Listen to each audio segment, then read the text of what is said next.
Good evening, sim racing fans, and welcome back to LSRTV's coverage of the iSuperspeedway.com Racing Series. It's main event time on our LSRTV Friday night doubleheader, and from the Daytona International Speedway, we bring you the iSuperspeedway Season 6 Throwback 300. Tonight, with a special theme on some of the cars tonight, you'll see some throwback WWF, WWE paint schemes. More importantly, we're at Daytona 07 for 120 laps of Super Speedway competition tonight.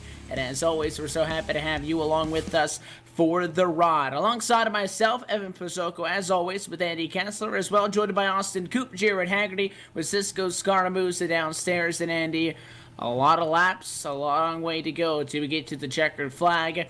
And outside of tonight's festivities, this is just a darn hard track to drive at for 120 laps, keeping these machines in somewhat of one piece till the end. Oh, you're definitely not kidding there, Evan. This is probably one of the hardest races these guys will endure over the course of the season. Just the length of the race itself, but not only that, this bumpy racetrack makes it so difficult through the corners to even keep the car on the bottom lane. So we should be seeing a lot of movement with these cars, a lot of bouncing around, switching lanes over the course of the night through the corner. So not only the length of this race being an endurance race, but also just the ability of these cars, the handling that they're going to have on the racetrack. It's going to make it quite interesting, but also make it a lot of fun to watch. The lack thereof is going to be the big topic of conversation tonight. Let's take a look trackside at your LSRTV starting grid for the Throwback 300. It is Rodney Wofford, who qualified on the pole earlier this evening. He'll start us from the front row. Tom Lustakis will join him shotgun in P2. Mark Jorgensen Jr. get a roll from third. P4 for Chris Positi, with Jason Altmans in fifth, and Ray Rittenauer starting in the number 6 spot. Seventh is Josh Ball, with P8 to Brandon Chaburko, Derek Walker, and Andrew Berger round out your top 10. Kyle Manger in the 99 will roll off in that 11th spot. 12th goes to Dana Osborne. Paul Servant will start in 13th spot. William Roberts Jr. will start 14th. 15th goes to Matt Quick. Frank Busilia will start in the 16th spot. 17th is Seth the Merchant. Michael Lathrop will start in the 18th spot. Donnie Giratano will start 19th. And Jeff Figlin in that 38 will roll off 20th. 21st tonight behind going to be Kelly Dahl, Ryan Keese, Tony Fenn, Christian Peterson, and Dwayne Cooper, Alex Hallinar, Jimmy Todd, Larry Kemp, James Pileski, and Ken Connolly in 30th. 31st is Brandon Monsevice, Rod Flagg 32nd. 33rd goes to Daniel Ferguson. Louis Calderon will roll off 34th. 35th is Shane McEachin. Corey Henry will start 36th. 38th is Sean Bounty. And the 82 of Dan Harrington will round out this 38-car field. We are set to go from Daytona International Speedway for the Battle Royale, or whatever you want to call it. We're ready to rock and roll. It's going to be the number 7 Mellow Yellow Chevrolet in front of the field. 120 laps of plate track action right here on your home for sim racing, LSRTV and iRacing Live. And we're happy that you're spending your Friday evening with us. The base car gets down and away. Wofford comes, collects the green. Green flag flies. The Throwback 300 underway to turn number 1 for the first time tonight. And these guys 20 rows deep and 38 cars strong, getting them up to speed already. This is about the best they're going to be handling all night long. Wait till they get up to speed. You can already see these cars moving around in the center on 1 and 2.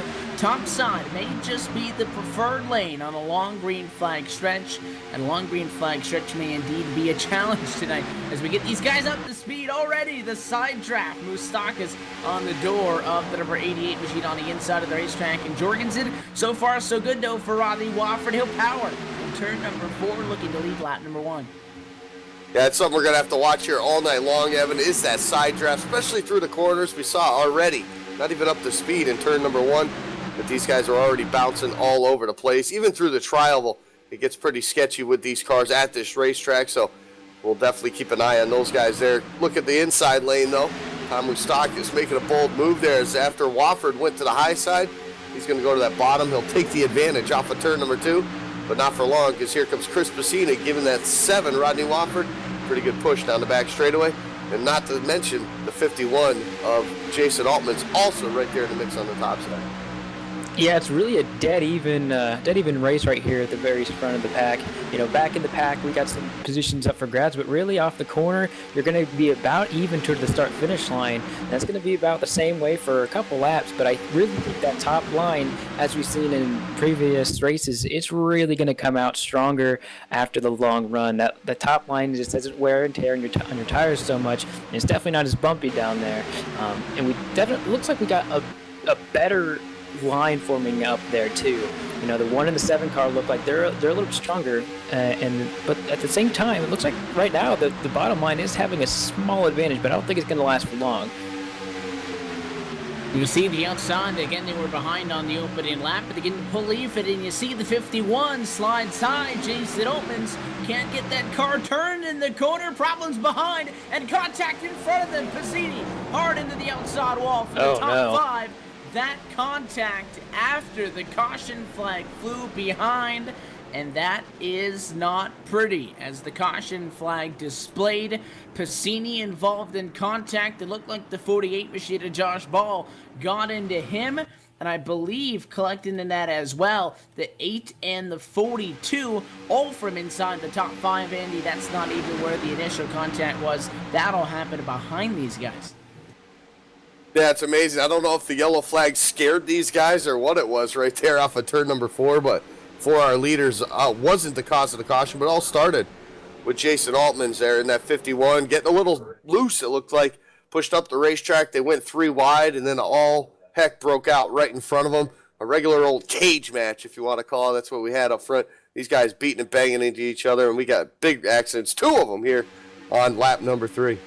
Yeah, that first incident was almost 2 because it looked like Michael Lathrop as well involved, plus the spitting behind. So that's at least 2 or 3 accidents, Austin, in 3 and 4.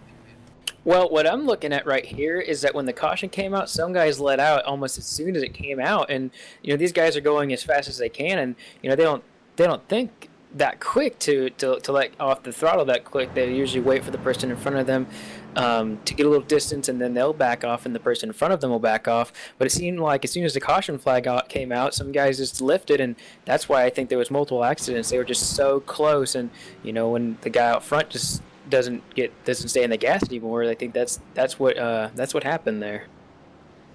So we hit the reset button just as things were getting started, and Tom Moustakis is going to be in front of the field when we go back green. But an early yellow flag, again, partly, in fact, due to we had the caution and the contact down in turn number 3, the aspects of guys checking up, sooner than maybe they would normally. But I don't think it's that far of a stretch, Andy, to say that maybe the second and maybe the third incident in that yellow can come from just the track being the way it is.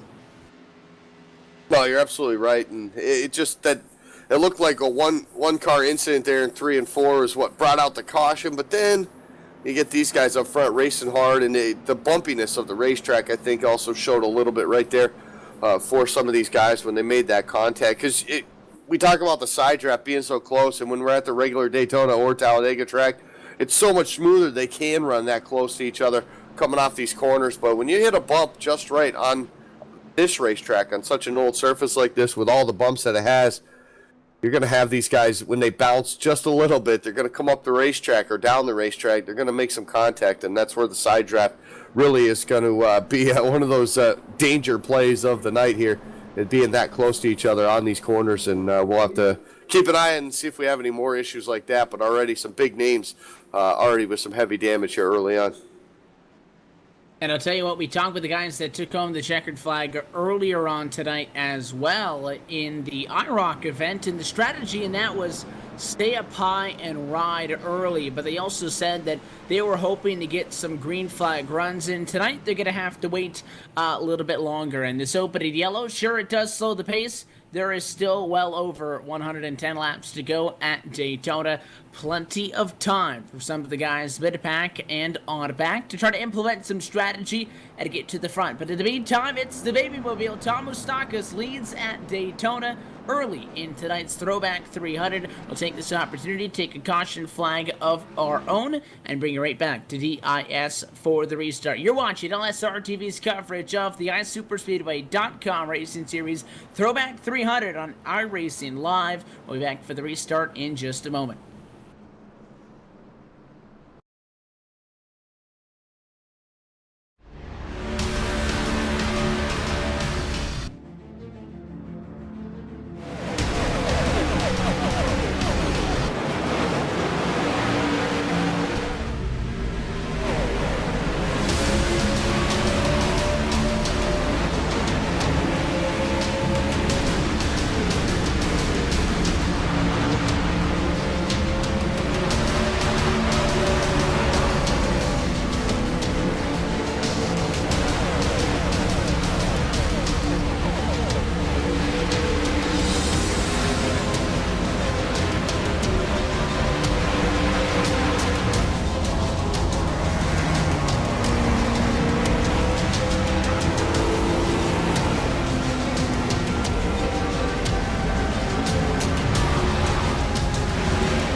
We're back live at Daytona International Speedway, where Tom Moustakis will lead the way. We'll put lap number 7 to the books to get things back on track in the Throwback 300. We'll be joined with Mark Jorgensen Jr. on the front row, Frank Basilia, Kelly Dahl, Alex Hallinar, who all started 16th, 21st, and 26th, now run 3, 4, and 5. The pace car going to dive down, back and away. First American Ethanol restart on the night. Green flag back in the air. Inside, no problem. Going to work on getting these guys up to speed. Early caution flag dismissed. Still with 33 drivers scored lead lap. Yeah, we had a pretty good start right there with a bunch of guys under that caution coming down pit road. The first of those was that 7 of Rodney Wofford coming from that second spot, but he's going to restart right there up in the top in that 7th spot now. Third in line on the bottom side. Not sure if Tom Moustakis really can pick a lane right now. He's going to stay high, and here goes Frank Basilia now to the inside. He'll lead that bottom lane now with Alex Hallinar right on his back bumper. Tom Moustakis, one of those guys that just started or came back into the series here a couple weeks ago, picked up the win in his first race back. Now the challenge is on for him to make it to the top 30 in points to get himself qualified for the chase. Yeah, and these guys are with fresh tires. I think they're in about 2 laps or so. They're going to be really having... Oh, we got trouble into one!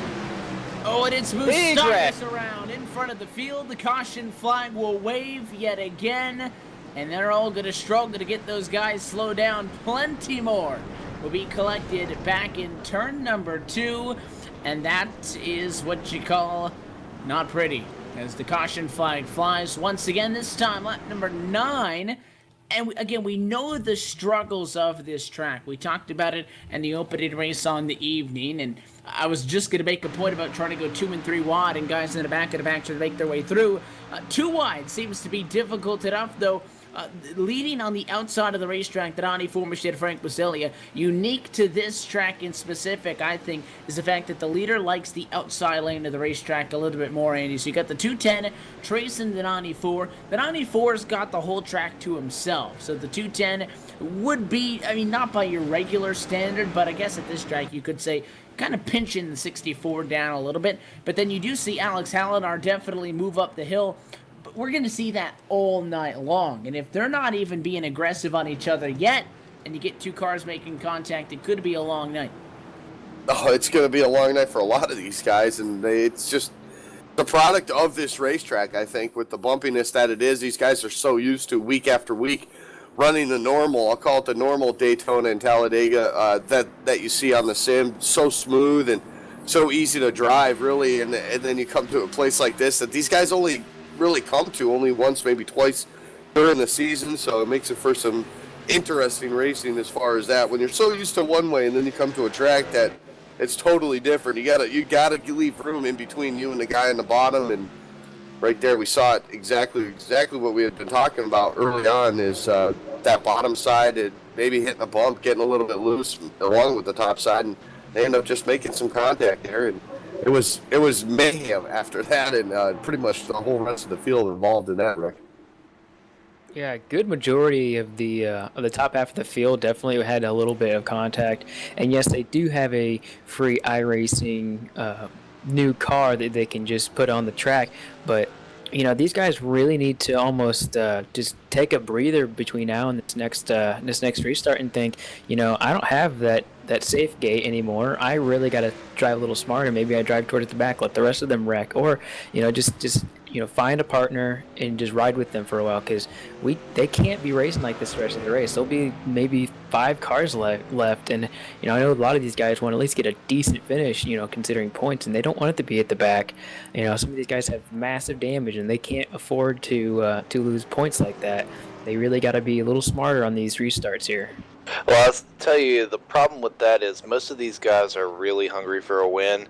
And, Evan, I really don't think that any of these guys are going to back down anytime soon. I mean, as a driver, I honestly can't say that I would ever try to back down. And, I mean, some people are going to go conservative, but, I mean, for most of these drivers, that's just not their way. We've seen it time and time again. Brandon Scherberko be the aggressor. More people like Christian Peterson, Seth DeMerchant, all these people that we know to be aggressive, and I think they'll continue that streak. You got your leaders coming down to the pit lane this time. Behind the 94, Frank Basilia, as I mentioned, was in front of the field when that contact happened. Although the first yellow actually came from contact deep at the back, second time tonight that there's contact at a wreck stemming from inside of the top 5, which, when you're talking about a field that at the start of this race was just about 40 cars deep, when you wreck it up at the front, it's hard for the guys at the back to get by, and that's why I mentioned it wasn't a hard wreck for the guys up front. They all locked it down, and most of them got away without any severe damage, although, like Andy said, it's going to be a long night for a lot of the guys because they're going to have to try to get those cars fixed up from here on out because they no longer have that fail-safe for the mulligan, if you will, of getting that quick fix. But the guys deep in the pack, they just couldn't do anything about it. They couldn't get slowed down in time and not get collected in the accident, which is why it's interesting. We talk about guys that like to hang back, to play it easy, and for those who may have been in an incident already, just 11 laps in of 120 tonight, you might want to hang back, but this isn't a track where we're going to have a clearly defined lead pack of 18 cars, then a little bit of space, and then those guys that like to hang out 3 or 4 seconds back. This is almost a race where you're either in the lead pack, which may not even be within a second of each other. You could be talking about 2 seconds, 3 seconds, a little bit more strung apart, but still a centralized group. You're either there or you're not. I think this is a track, Andy, where we always know that plate track races take a certain degree of skill, absolutely, but it doesn't hurt to have luck on your side at all by any means. I think you're going to need a lot more of the luck on your side tonight here. Really just don't be in the wrong place at the wrong time. And who knows where you'll end up later on in the race. But for the guys that are already starting to get collected in things, they're going to be scratching their head for quite some time because I doubt it's going to start going uphill from here. You're going to be back at a pack. By the numbers, we're not going to go the next 109 laps or so without a yellow flag. So you're going to be back there. You're going to have to be playing it smart, but it's just so extremely difficult to put yourself in a situation at this kind of track, which, well, we keep telling these guys, chill out and relax. This track rewards the guys who go at it, go for the jugular, and just try to go to the front up first. So I think it's going to be a difficult balance to walk, and I can't really pick out a strategy that I'd want to go with. You just kind of have to go with the cards that you're dealt.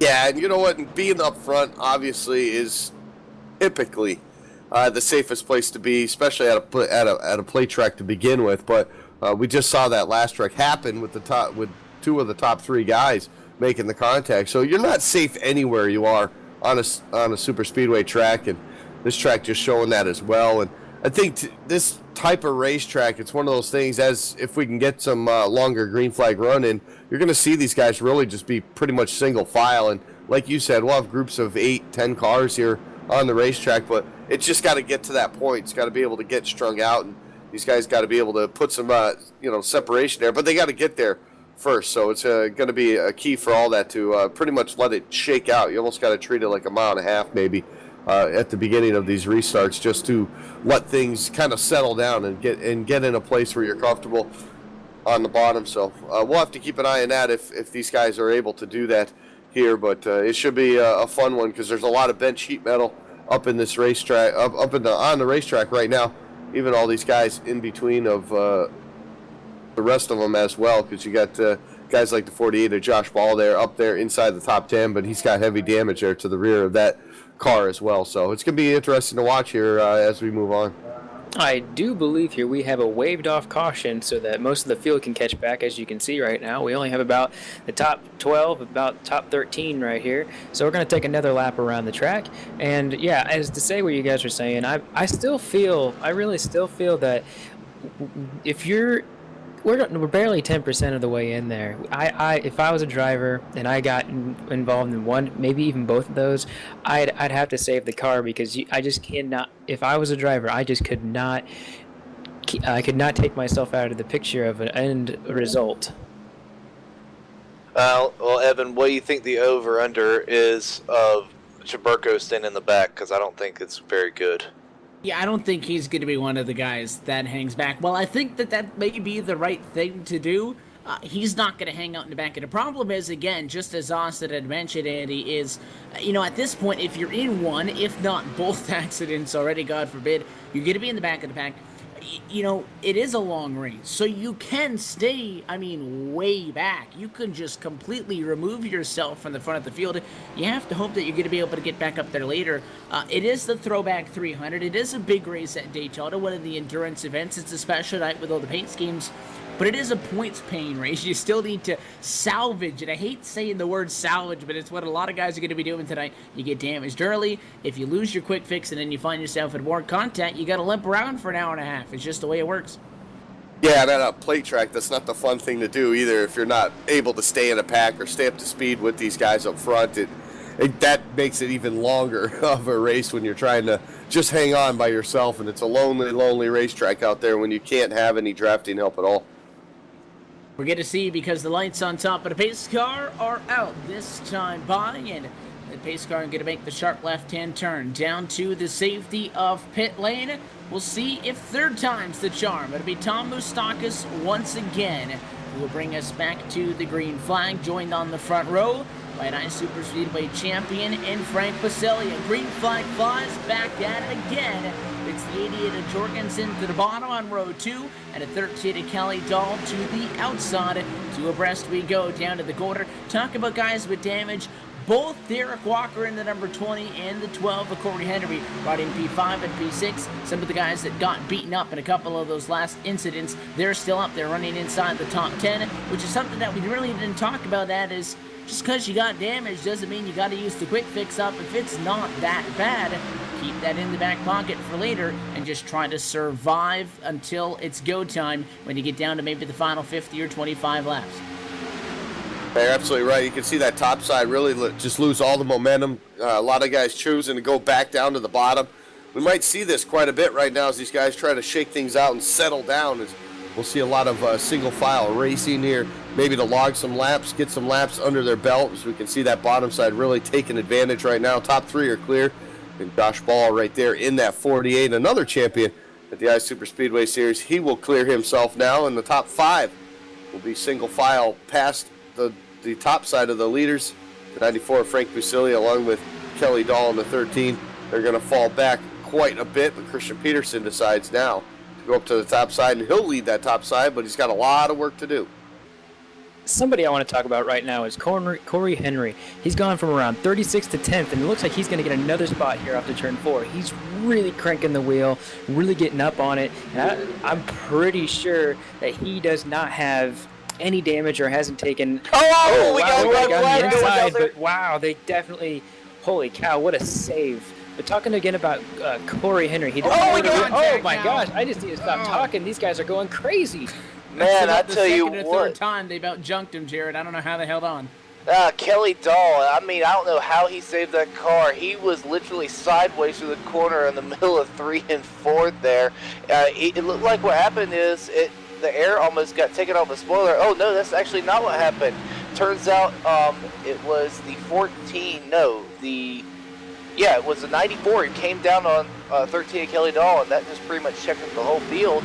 And now that's caused a breakaway here at Tom Moustakis and crew. It's got the top 6 cars coming out there, and I was actually just about to talk about Ron Flag saying how he'd come through the field. As we got caution on the flag, Evan. Another one. Caution flag will fly again, and it looks like it is the number 7 of Rodney Wofford. I know that the metal yellow Chevrolet is slow, and he's going to be involved in the contact. The other driver, the number 87, already written out, but the second looks like the Reebok Chevrolet as well. Ended up in the inside fence, and all of that contact looks like it was coming off of turn number 4.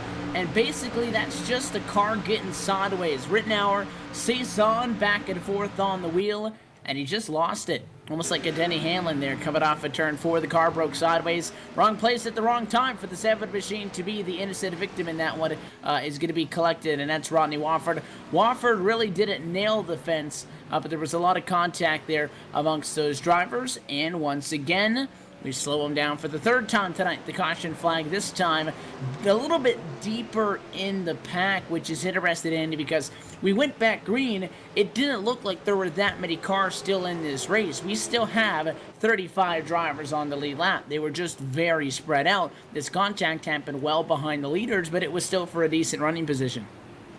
Yeah, it was, and but it was only 2 cars involved in that one, so that was good. But a couple close ones in the trial in turn 1 there earlier, about a lap before that too as well. So these cars just look really, really unstable here tonight, and through these corners, over the bumps, it just looks like there's no lateral grip at all for these race cars. So that's making it real difficult for these drivers to hang on to it. And that trial, well, that can get real tricky right there, because when you come through it, it's not really a gradual turn either. You almost really have to yank that wheel after the start-finish line to keep it on the bottom. And we saw Rod Flag have some trouble with that as well about a lap ago. So it just looks like a real handful, and I'm glad I'm up here in the booth instead of down there trying to handle one of these cars. I think the biggest difference between this race and the race we had previous is definitely that these Gen 6 cars, I think, are a little faster, have a little more horsepower, and I think are aerodynamically better fit for these super speedways. So the faster you go, I think the worse it really handles. We really hardly ever saw anybody get loose off of 4 in the previous race, but we're seeing a bunch of handling issues as we come down pit road. Maybe these guys can get some 4 fresh ones and see what it can be like with 4 fresh tires. But you know, we really haven't got a long green flag running. I mean, I really want to see these guys get a long green flag running here, but you know, they really don't have that much experience on it as a huge pack with tires either. So that's really something to look forward to. In the future of this race, is that, you know, with these guys with really old tires and going really fast, I'm sure there's going to be a lot of wear and tear and a lot of things that we can't predict at the moment. Well, I'm actually down in the JRM pits, and what I'm hearing over the radio is that the car has been really, really loose on entry. So that could be some of the explanation of why they're maybe a little bit too unstable, Evan. I mean, these cars, going 200 plus miles per hour, especially when you're loose on entry, it's just going to be causing a lot of problems. And actually, that's where that started last time when Kelly Dahl came in. He just got loose and going into that corner there. And there's really not much to say other than it's loose on entry.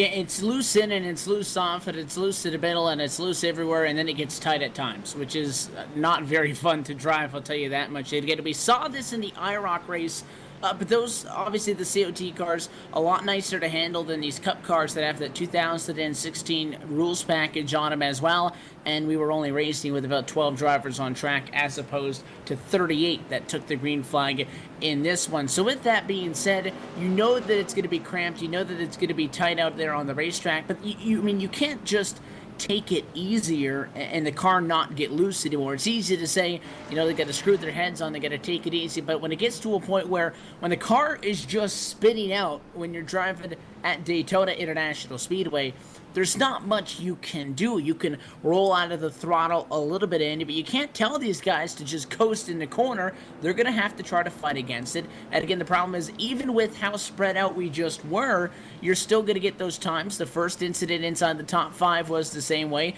The second bit of contact, and this most recent one, is not really from 2 guys driving over their head. It's just the fact that, believe it or not, well, Daytona is rather wide for 2 wide any other night. When you're on this 07 configuration, it's tight 2 wide out there, and you get somebody who pushes up the hill, which there's no way of preventing, and you just nick somebody, and at that point, there's nothing you can do. So it's more so of, maybe not so much as trying to limit mistakes as it is, you know, just trying to keep an eye and keep a head on your swivel. But there's really no surefire answer to say, all right, just take it easy, you're going to be able to make it through, because this is Daytona 07. These guys have driven on this track before. Car might feel a little bit different this time around. Different setup, different rules package on it. But they know it's going to be difficult. They didn't come in here expecting it to be easy. And this is the first time I'm sure they've all been out there with 40 cars on track at the same time as well. Oh, absolutely. You can't even practice being with 40 cars out on the racetrack. So even during practice, these guys were only small little groups, 4 or 5 cars maybe at the most. So you get used to that, but then all of a sudden you throw the mix of everything else in there with more cars on the track, a different type of air around you with these cars as far as the way the whole, you know, the draft, the hole that they're punching in the air. It just makes it that much more different, and it takes a little bit, I think, to get used to that for these guys, especially at this racetrack.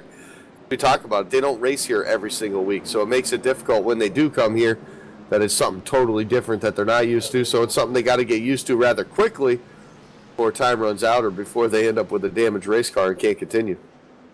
And with the lights off the pace car, we are going to have one more caution flag lap, and we're going to go back to green. Guys, I don't know who you like right now, but right now I'm looking at Thomas Dawkins. Yeah, he was involved in that earlier accident where I think he came down. That's from my perspective, but I take him for the rest of the remainder of the next green flag stint. You know, he's got control of the field. Who do you guys have for the rest of the race? And, hey, this isn't Haggerty's House of Ours. Are we making picks to the end of the race? Or No, we can't. That's halfway. I think next couple laps. Okay, I'll go with halfway. Moustakis. I'll go 2 laps. I think Moustakis gets to the next yellow just because he's in front of it all. Once you lose the lead spot, I don't think you're getting anywhere. Like I said, normally I could pick somebody based on strategy, based on where they sit. It's just such a crapshoot. I don't know. I'm gonna go with the real crapshoot. I'm gonna go with William Roberts Jr. He hadn't been up front all season long. Let's see him get up to the front now. Andy, by the way, the 82, 33, 89, 93, they're not options to pick because they're off the lead lap. I was going to pick But the don't steel pick him. chair to come out on top of this one, Evan. We got 38 on the lead lap. Well, 38 started, 34 are left, and let's see who can make it through the next round, because the pace car going to swing down inside. It'll be Moustakis yet again, the Babymobile in control all night. Green flag back in the air, and how about the outside? Jorgensen challenges him to the start-finish line, and he'll power down to turn number 1. Not enough of a push, though, from behind from Josh Ball. Guys, the 48, well, remember that first yellow flag? He was in the accident. He's running right now P4 inside of the top 5, down in 1 and 2. Outside, going to lose the momentum they built up on the outside of the racetrack. Up the speed they go. Now that Moustakis is clear, does he elect to block the outside? No, he'll hold the bottom. He'll hold the bottom for the time being. We get Mark Jorgensen Jr. now on the outside. Been having a pretty good season here so far, running well, being up front. Just hasn't quite figured out victory lane just as of yet, but this could be his night now as he leads that top side there with Josh Ball right behind him. You see more cars getting loose on that bottom side there off of turn number 4. That was William Roberts Jr. in that 54 machine. He's getting a little bit loose there off corner exit. And that's what you got to be careful. Luckily for him, nobody was trying to side draft him right there. And that'll be able to shake things out just a bit. Top side, though, only 3 cars left now as everybody has moved down to the bottom, including Rod Flagg in that number 26 machine. And now Jorgensen Jr. does the same. 2 cars. And now look at Peterson. They're racing like it's the last lap right now. Down the back straightaway. Tom Moustakis not sure which lane to pick. He's going to go with that bottom side now with Derek Walker as Christian Peterson pushes out ahead just by a bit here, but he's not going to be able to hang on to it for too long here. Jorgensen trying to give him the push off 4. You know, for a second there, I honestly thought they were going to go in a straight line. But then my wits came back to me and realized this is Daytona. They're not going to go back down. So, I mean, I really think that after maybe a few more laps, you know, I know they're still racy up front, but once the two, 3 leaders at the front get a little single file, I think the rest of the field will get single file, kind of like we saw in the race previous to this one. But, you know, this outside line looked for a second like it wasn't going to be racy because people were diving out and going to the bottom like we see that Target car do. You know, everyone's trying to get back to the bottom because they know that's where the fastest part around the track is. And that outside line, well, we see the 13 car a little wobbly, but, you know, we see that bottom line just maybe is the most comfortable, but the outside is the most strong.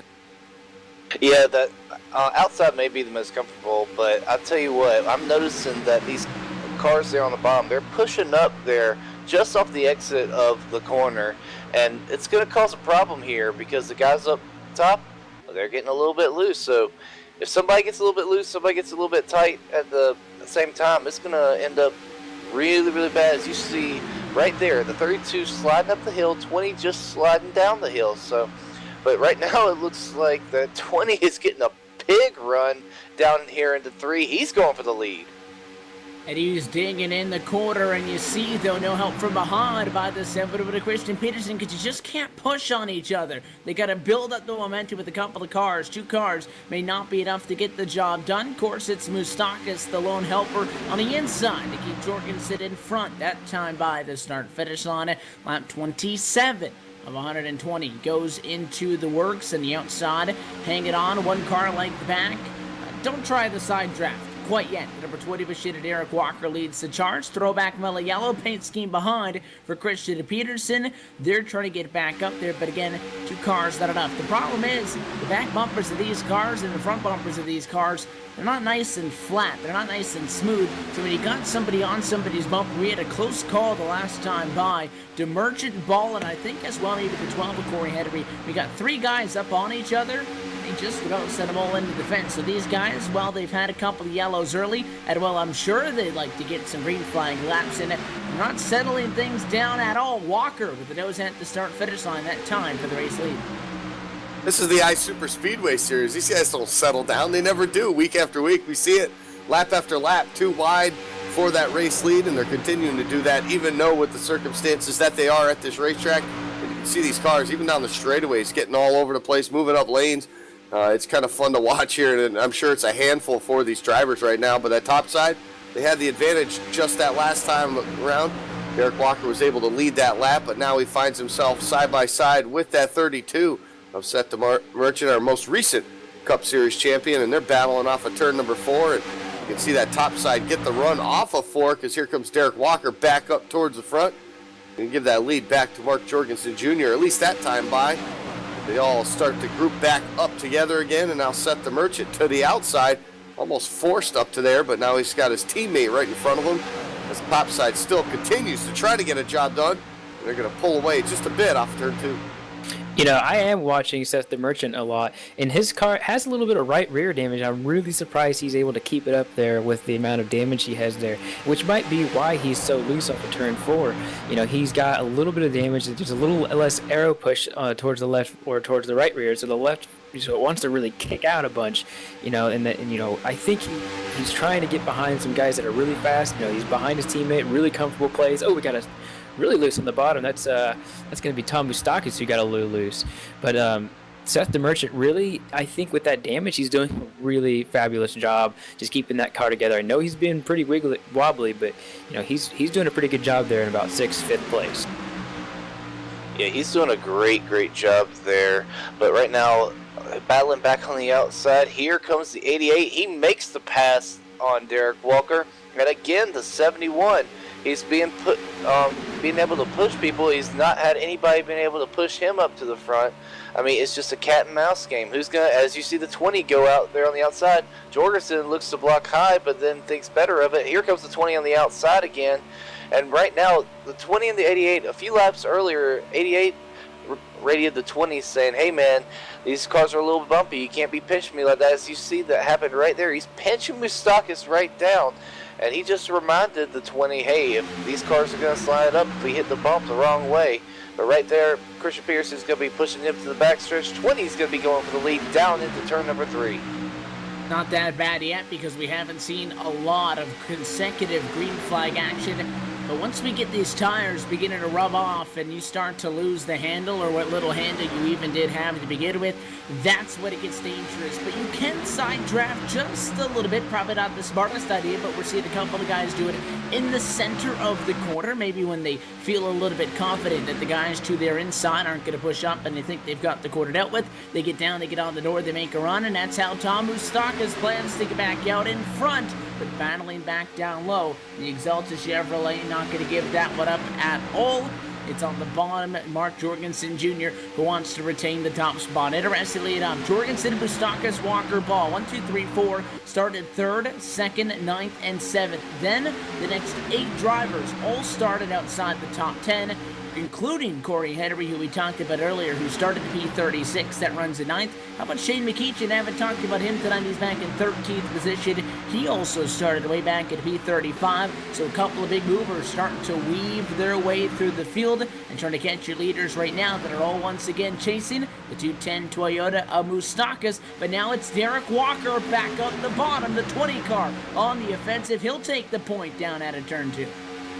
That was a great move there by that 20. They've been dicing it out here over the last few laps, and see Tom Moustakis now with Christian Peterson on the high side. He's going to get that advantage back now. We'll see if he'll pull down in front, but you can already see now, as we've gotten in our longest green flag run of the night so far, it feels kind of split up. You got 11 in the top pack, I should say. And then it's about another second back to the rest of the field. So these guys all spread out here at this moment, but some great racing going on, and you can look at it right now with that 71 of Christian Peterson. He wants a little taste of that lead right now, so he drops down to the inside, and he'll lead that bottom side now with Derek Walker right behind him. But Seth the Merchant doing a great job keeping Tom Moustakis in it as well, as these guys continue to race side by side and bobbing and weaving all over the place. Some great racing we got going on here. And as you were saying, with the this being our longest green flag run, I think these guys have figured out that you got to be a little more patient with these. Oh, we got the 210 car around. Leaders again.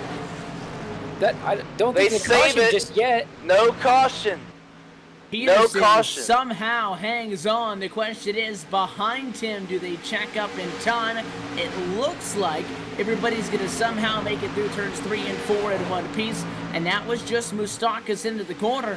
The car just went around. I don't think Seth the Merchant got into the back of him. The 210 just broke loose, came down, and that was pretty heavy contact. A good job by both Moustakis and Peterson to hang on to their race cars that not only A, avoid a big wreck, but also on the secondary, B, avoid severely tearing up those cars. All that's going to do, Andy, is further spread things out. It's now a top 5 breakaway with William Roberts Jr. leading over Alex Allen, RP2. Here's Josh my pick. Ball, the 48 machine, and the 32 inside of the top 5. What a save by those guys, and another close call that time, though. They avoid what could have been a big one, and again, the problems continue for drivers running inside the top 5. Normally, a place that you would consider yourself safe in. Seems like most of the problems are happening up front. Yeah, they definitely are with this 5-car breakaway. We talk about William Roberts leading this thing right now, and what a great job he's done, right? He was hanging around right inside the top 10, about that 8th or 9th spot with this front pack for a longest time there, but somehow has made his way up there on the bottom side as everybody's moved up to the top side and kind of bobbing and weaving. But he's been very loose off of turn number 4 all night, and we've seen it even that last time by, and we might even see it this time by. But that 54 definitely one of those cars that's having some handling issues, but he's doing a great job with it. Seems like he's figured it out here so far, and he's going to lead the field once again this time by. And the top 5 continuing to pull away now, about a second and a half from that 6th spot of Rod Flag.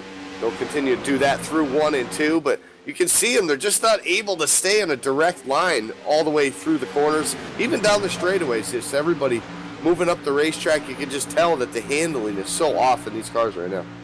Yeah, you're totally right. Every time you go into the corner, you watch them go. You can just see that, they can't just be right next to each other. I mean, if you're watching the leaders right now, I mean, each car is going in a different place on the track.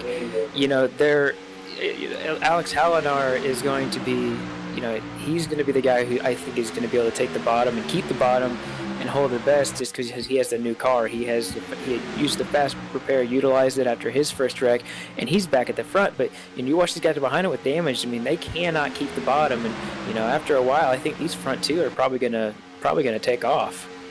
Well, I'll tell you an interesting thing right now. Out of those the 5 drivers up there, 3 of them have never been to victory lane, and actually, in fact, a few of them haven't had a better finish at the top 5 of their entire careers here. So this is a big chance for the 54 William Roberts Jr., the 64 Alex Hallinar, the 13 of Kelly Dahl. But those 2 guys right there in the 3rd and 4th spot, Josh Ball and Seth Merchant, they're not going to give it to him easily, Andy.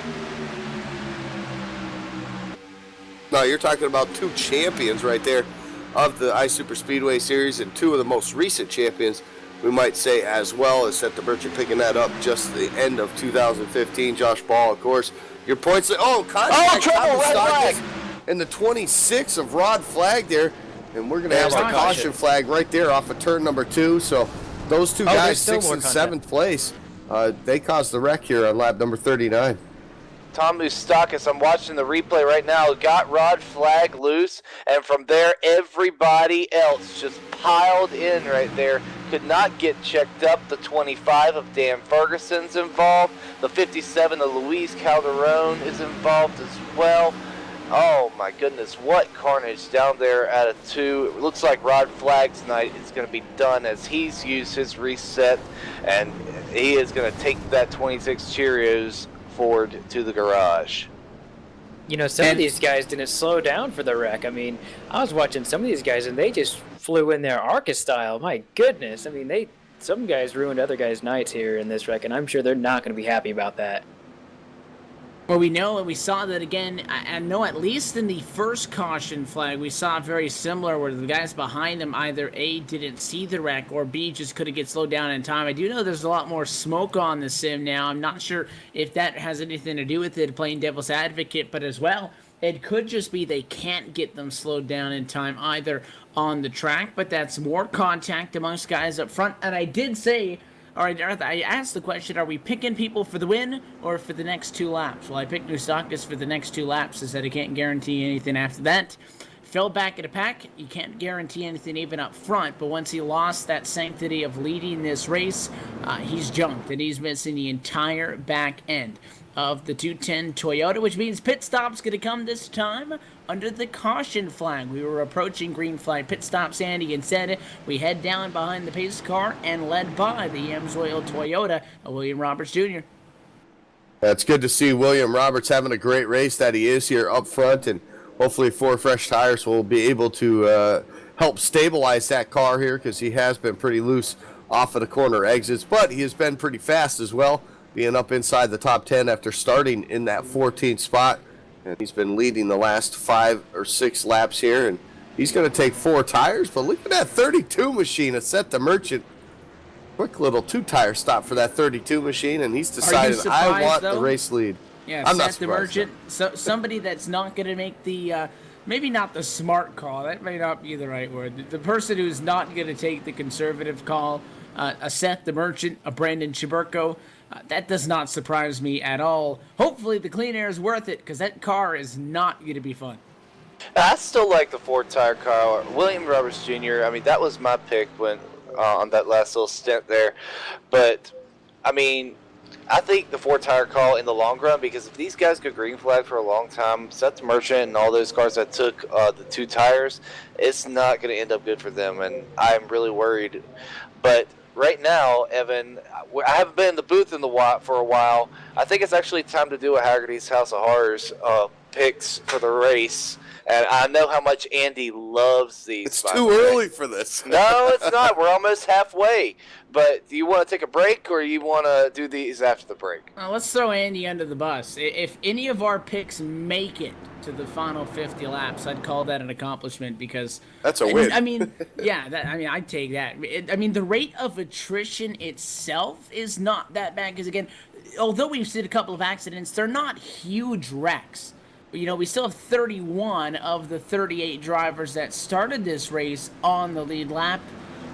But a couple of the guys, maybe 6, 7, or 8 of them towards the back of the pack have either A, already used up their quick fix, or B, are just sitting back there with some damage. Either they don't have another quick fix available, or they've yet to use theirs and they're saving that for later on in the race. So there is still plenty of cars out on the racetrack. It feels like they drop back because, again, we spread things out so quickly on the restarts that your leaders just end up so far in front. So if I have to go first, I'll make the have pick. to go first. And I'll go with Brandon Chiburko because we've seen more than once or twice he's got a golden horseshoe shoved somewhere in that car. I don't know how it passes tech inspection with it sometimes. So I'll go with the 3. Why not? Well, I'll tell you what. I'm gonna stick with my pick that I picked earlier. I'm gonna take the 54 William Roberts. He's actually run a pretty good race. I mean, we talked about him getting loose a little bit. I think he's gonna be able to fight through that, especially with those 4 tires now. And if he's in the next yellow, that's on you, by the way. I know that is, but fair warning. I'm still going to pick him. I'm gonna stick with William Roberts for the whole race. So that's my pick. Okay, we'll give Andy a little bit more time to think. Austin, who you got? I'm actually going to go with Alex Hallinar in that pink Gatorade Chevrolet. I think he's got the pink swagger for the rest of this race. I think I've seen him race, and I've seen him battle for a couple of years now, and he's been a really good competitor whenever I've raced against him, and I think he's got the patience to make to the rest of the race. I know he got caught up in that first incident. I don't think it was his fault, but I think he knows that he doesn't have that reset. I think he's going to be a little bit conservative, even though he's got these 2 guys with shot tires in front of him. All right, Andy, only cars on the lead lap apply. Who you got? Oh, they do? And you can't pick Rod Flag, the admin. Pulaski's not an option. He's behind the wall. Hey, listen, I'll tell you, those guys might have a chance still, even though they're down a lap or 2. But, no, I'm going to go with person that could, I guess, absorb the most. He's up at the top of the standings. I'm going to pick the 48. Josh Wall, because we know I always jinx whoever I pick. So you always jinx Josh too. I'm gonna jinx that 48 machine. He can afford a bad race or 2 because he's in the points lead. He's got a couple wins, so I'm gonna take that 48 machine to get it done. Even though he came down pit road there with 1 to go. Well, the 48 machine rolls out. The Goldberg Chevrolet going to get back out onto the racetrack, and he'll join up with the pack. They're 2 wide with the lights out on top of the pace car, and that means we get set to go back in green. Lap number 44 will go to the works. It'll leave us still with, I think that'll give us 76, 77 laps still remaining here at Daytona International Speedway. Still plenty of time, still shy of the halfway if you're just tuning in. There's a lot of sheet metal available down in the garage area. It is Seth the Merchant in front of the field in the Throwback 300. He's joined by William Roberts Jr.'s number 54 Toyota, Kelly Dawes number 13 Chevrolet, as well Alex Hallinar, the 64 in the Chevy, at Ray Rittenau the second inside of the top 5. The 87 will be dropped back though due to some service that I believe you can toss the number 99 machine to Kyle Manger now inside of the top 5. The guys that run 1, 2, 3, 4 started 17th, 14th, 21st, and 26th. Nobody is safe so far at Daytona. Round 2 down. It's time for round 3. Pace car going to swing to the inside. Green flag back in the air from Daytona to Merchant. Going to lead us back across the start-finish line. Doesn't have the push that he would like, but he does beat the 54 at the top side to get across the line. First, 54 and the 64, though, working together. Big run into turn number 1. Is it enough for Roberts to get a run to the inside? Not quite yet. This could be good for that top side though off of turn 2.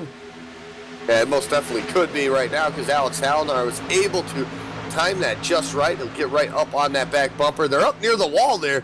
Yeah. Interesting spot to be, but they're going to get the run now heading back into turn number 3, and it looks like both of them are going to have that top spot cleared there. Seth the Merchant now going to fall back to that 3rd spot. He finds himself with the 72 48 machine of Tony Fenn now on the outside of him as they race their way off of turn number 4. One car on that top side, no help at all. And that'll give Seth the Merchant that advantage for that third spot as he's got that 13 machine of Kelly Dahl helping him out as the top 4 now. Single file on the bottom side, and the rest of them fall suit as well. Just behind him, Kyle Manger now to the bottom side as well. He's got Brandon Monsevice right behind him, and 478 of Tony Fenn. He's stuck out there all by himself right now, and he's losing spots as Kyle Manger now jumps out in front of him, but I think it's a little too short here, at least for the race lead here into turn number 3. Yeah, it looks like Alex Talano, my pick, is in second place, pushing the 54 car, and be followed by some double file action. They're starting to double up behind him, and it doesn't take long for those guys to double file. I mean, we've seen that all night. Oh, we got a caution out again. It's going to be behind your leaders back in turn number 4. The caution flag will wave yet again, and we check him up. It looks like the 51 of Jason Altman's heavy damage, I'll tell you, on that number 51 machine. He comes to a spin at a turn 4. Had a Throwback Geek Squad paint scheme on that car. Normally, the Geek Squad colors work better than his Best Buy colors. He threw Brock Lesnar on the hood. It didn't help at all because he ended up on his lid, and he's going to need a Band-Aid or so for Brock's forehead there because the caution flag comes out. He's not the initial contact, though. He's an innocent victim. It looked like in front of him, Andy, the 12 machine, I think, Corey Henry, ended up hard into the fence after he just spun down the hill going into turn 3. One of the places where these drivers have noted the cars are extremely loose in. He came down across the hood of Josh Ball, so you done it. You call the 48 as the winner, and he's in the wreck. The 51 as well. It's a 4-car pileup. And my jinx, it never fails me. Hey. Big applause for myself, and I'll apologize to Josh later, but he deserved it. He's the points leader, so he deserves a bad week. So he can sit the rest of this one out as he'll be able to recoup, and I'm sure you'll see him up front next week. But yep, my pick right there, involved in this one. And I believe we do have Josh Ball on the radio. Josh, you with us? Yeah, I'm here. So Andy might blame it on the fact that you bailed on us here earlier to drive the IROC race. Not working out good for you guys on track. We'll get to the fact that Andy jinxed you in a minute here, but I mean, the cars do not look like they're any fun out there. I mean, depending on your definition of fun, let's just say they don't look like they're handling very well. Well, honestly, I think it's not bad out there. I mean, there's just some people that can't drive. Really, that's the biggest issue, and I don't know. I mean, I think it's pretty fun. The setup's a little bit loose, as you probably can see, but, you know, people are just used to going full throttle, and that's just not going to work here at Daytona 07, especially with this setup. Obviously going to be heavily damaged in that accident. What do you think is going to be the key to making it through this one? Because a lot of guys talking about loose into 3, and you were caught up in an accident with a car in front of you, got loose into turn 3, but we're also seeing guys getting loose off the corner, guys getting tight and pushing up in the center of the corner. How do you have to finesse that race car to get around here? Really just letting off, Evan. You mean just got to let off the gas and, you know, drive the car a little bit. It's, you know, super speedway driving, most of us think is just full throttle, you know, Daytona, Talladega, when reality sometimes, you know, we get different setups here, and that's why everybody's here, because they're the best at super speedways. But sometimes, you know, people forget that you got to actually drive the car. So really the biggest thing is just everybody just needs to let off the gas a little bit, set up, be patient, and hopefully maybe we'll get it to the end. All right, Josh, well, we wish you the best of luck trying to get something saved out of this one. We'll let you get back to the team radio. The 48 machine, it's back in one piece, so who knows? Hopefully we'll talk with you a little bit later under some better circumstances. Good luck. Oh, thanks. Yeah, we're back out here. We got a quick repair, so we're good. You're welcome for the jinx there, buddy. Oh, thanks.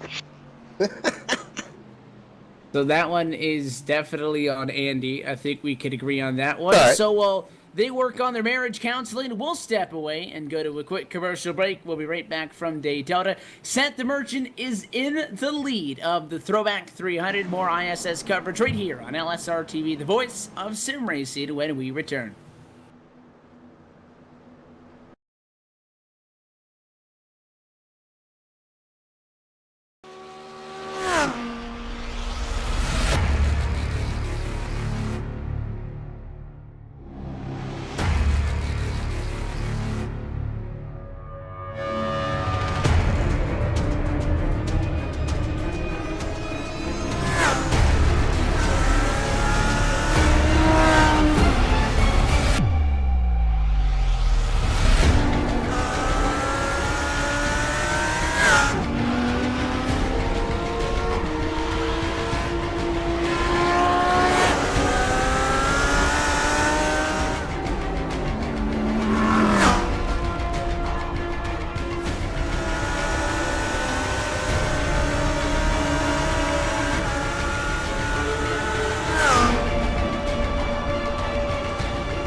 We're back live at Daytona International Speedway. Lights are off on top of the American Childhood Cancer Organization. Ford Mustang GT pace car back at it for the restart with Seth the Merchant in front of the field, with Kyle Manger going to be starting P2, Kelly Dahl, Derek Walker, Dwayne Cooper rounding out your top 5. We're happy to have you with us for LSRTV's continuing coverage of the Season 6 iSuperspeedway.com Racing Series Championship tonight. The Throwback 300, it's Daytona 07. It's rough, it's bumpy.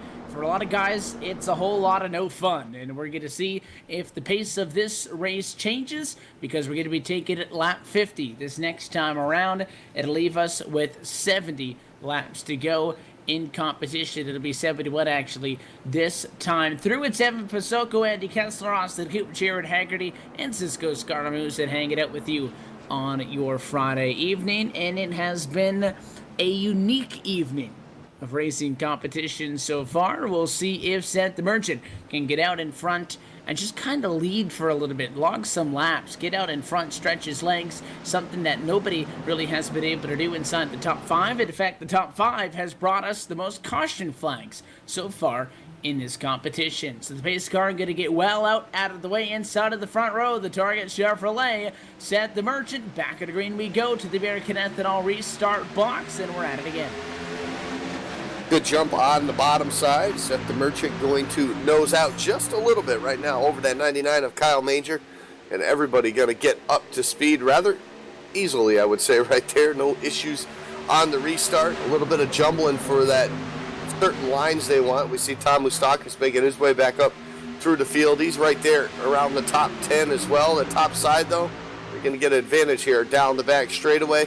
There's a lot of moving and shaking going around right now. Derek Walker, not sure which lane he was trying to pick right there, but the 71 of Christian Peterson had to check up just a little bit there. Look at the 99 up front and the leader on the outside there. Get a little bit loose in the corner. They're going to have the advantage, though, because there's no help for Seth the Merchant. Oh, huge hit. Big contact. And we talked about how we've seen a couple of incidents tonight, but not that big. That might just be the first big one. Off the top rope right there. Wow, they went 3 wide into that corner, and Kelly Dahl is where that all started. He went way too hot going into 3, and it looks like the car just came under him, and I think that was Seth the Merchant, wasn't it? No, that was... The 13 got loose, and I think the 31 behind him didn't necessarily check up, tried to do the 3 wide and take advantage of it. That was Dwayne Cooper. He went up the bottom, and the 13 was kind of a pinball in the middle. He hooked him around, and that was a lot of contact, and then especially that 31 machine back up into the catch fence, and he got chokeslammed by a couple of other cars coming through there as well. So, quite a large accident that time, but at turn number 4, it slows us down yet again, and the sheet metal collection continues down trackside. And there was a lot of guys in this wreck. I mean, there's so many cars in just a line. They basically clotheslined the field here. I mean, there was hardly anywhere to go.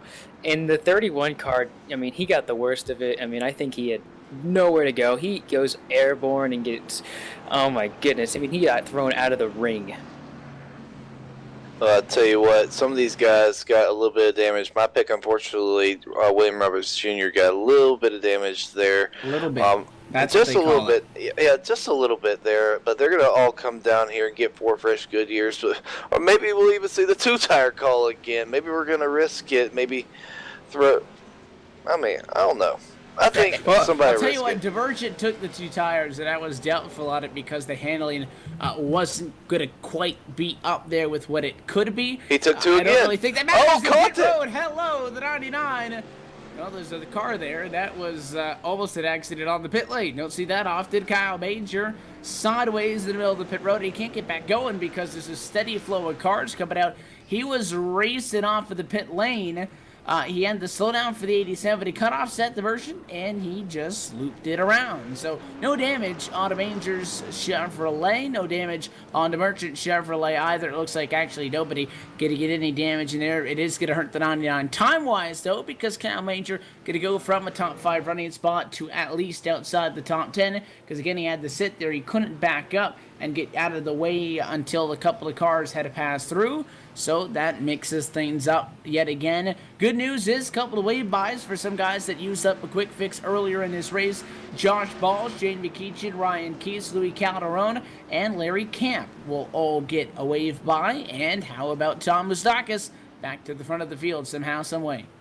There's a lot of guys who actually didn't pit here, so we saw it once and we saw them get passed pretty quickly. I mean, there's a guy without his hood on right there. I don't know if he's a lap car or let me check that. Yeah, he's a lap down, but there's a lot of guys that did not take tires here. I mean, that's going to be an interesting choice. We saw that happen once, and we saw that it didn't work too well, and maybe they have a better better handling on the car than we think. I'll tell you what, my biggest surprise is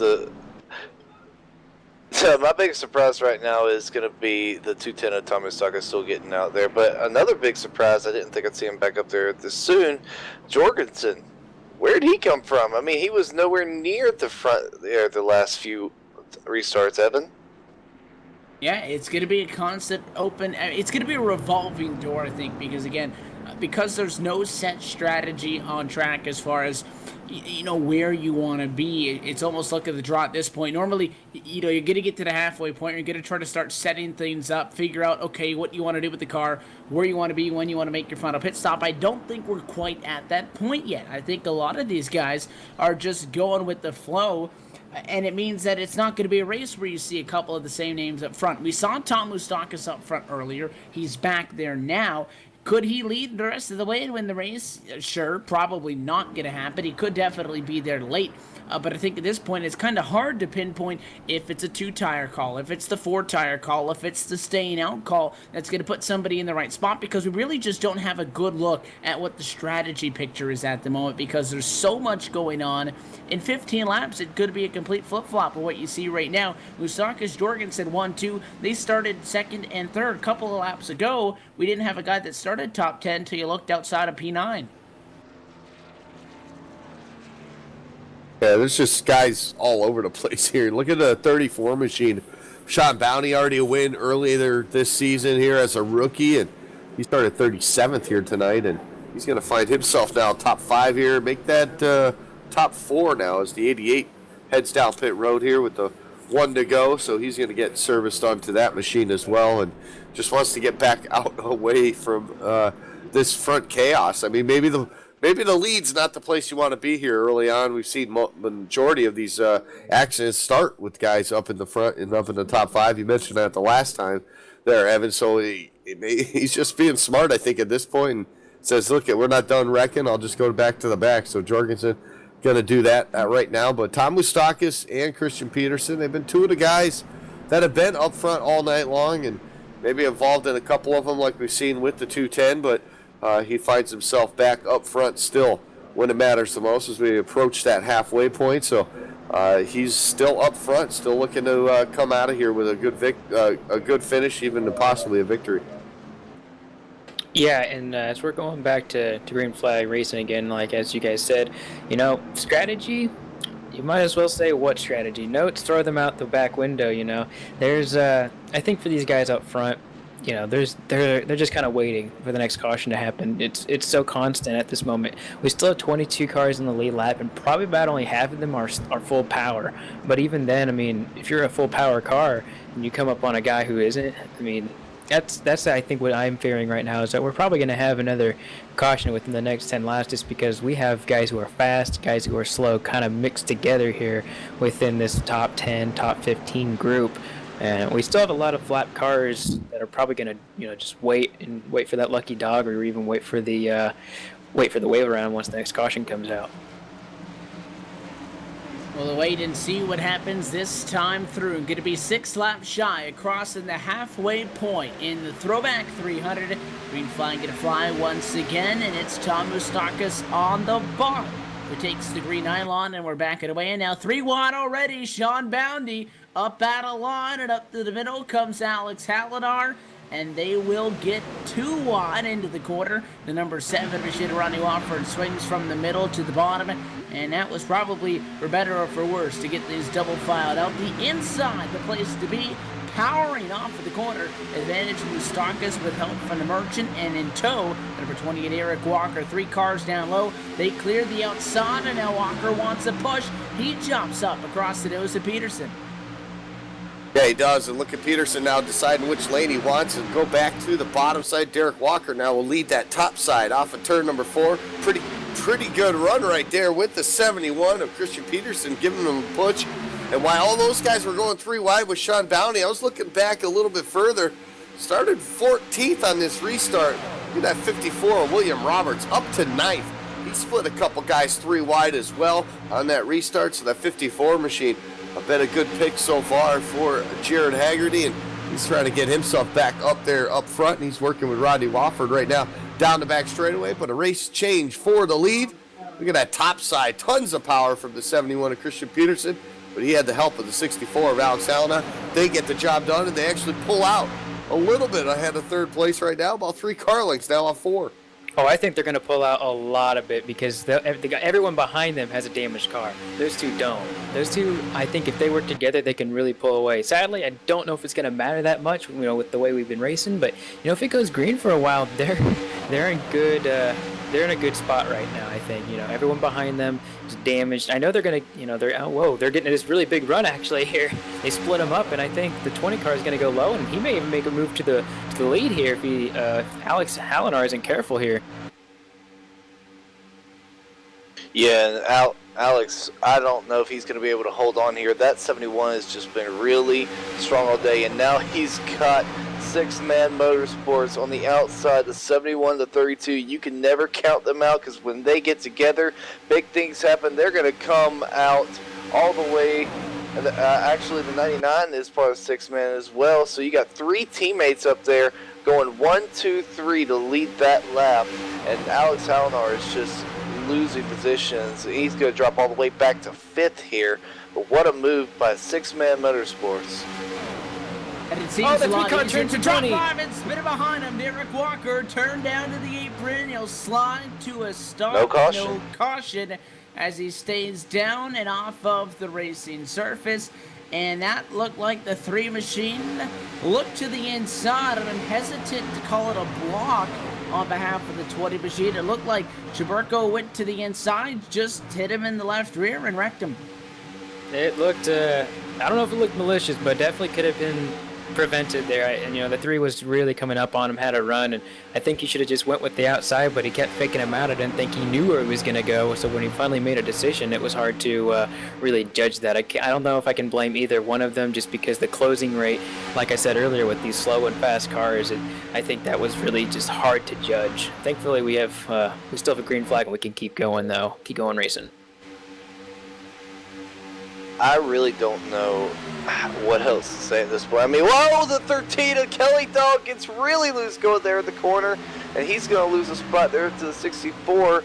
But these 3, I mean, they're just going to be, I think, dominating the rest of the race. And one thing I've actually noticed, the 210 of Tom Mustakas, for somehow, he is almost keeping up by himself. I mean, he's losing only about maybe a car length a lap, but that's still, running by yourself, it's not that bad. He's going to actually have the help of Josh Ball and Mark Jorgensen Jr. come up behind him, and those 3 could potentially make a big run. Ball's been strong all day long. Andy, there's your pick right there. He's back on the lead lap. There's plenty of time for that to, my jinx to still play into effect here, because we've approached that point, Evan. This time by, they're going to be halfway, so we got plenty of time left to go here, and plenty of time for my jinx to go into full effect. Yes, sir, that time by, 60 down and 60 laps to go from Daytona. Let's take a look at our iRacing.com midway race leaderboard, brought to you by iRacing, the world leader in motorsport simulations, and as well the official sim racing partner of NASCAR. It is Christian Peterson leading the field, Seth the Merchant, Kyle Manger, and Alex Hallinar 1, 2, 3, 4, with Kelly Dahl P5 all stacked up in a row at the front of the field. Tom Mustakas scored a P6 right now. Josh Ball now back up to 7th. 8th, Mark Jorgensen Jr., Kent Connolly behind him at 9th spot, and Jimmy Todd is P10. Brandon Monsivice in that 35 machine sits 11th. 12th is Michael Lathrop. Rodney Wofford sits 13th. 14th goes to William Roberts Jr. Frank Rusilius sits 15th. 16th is Brandon Chaburko. Dan Harrington is 17th. 18th, Deshaun Bounty. 19th is Ray Rittenauer. And Andrew Berger rounds out the top 20.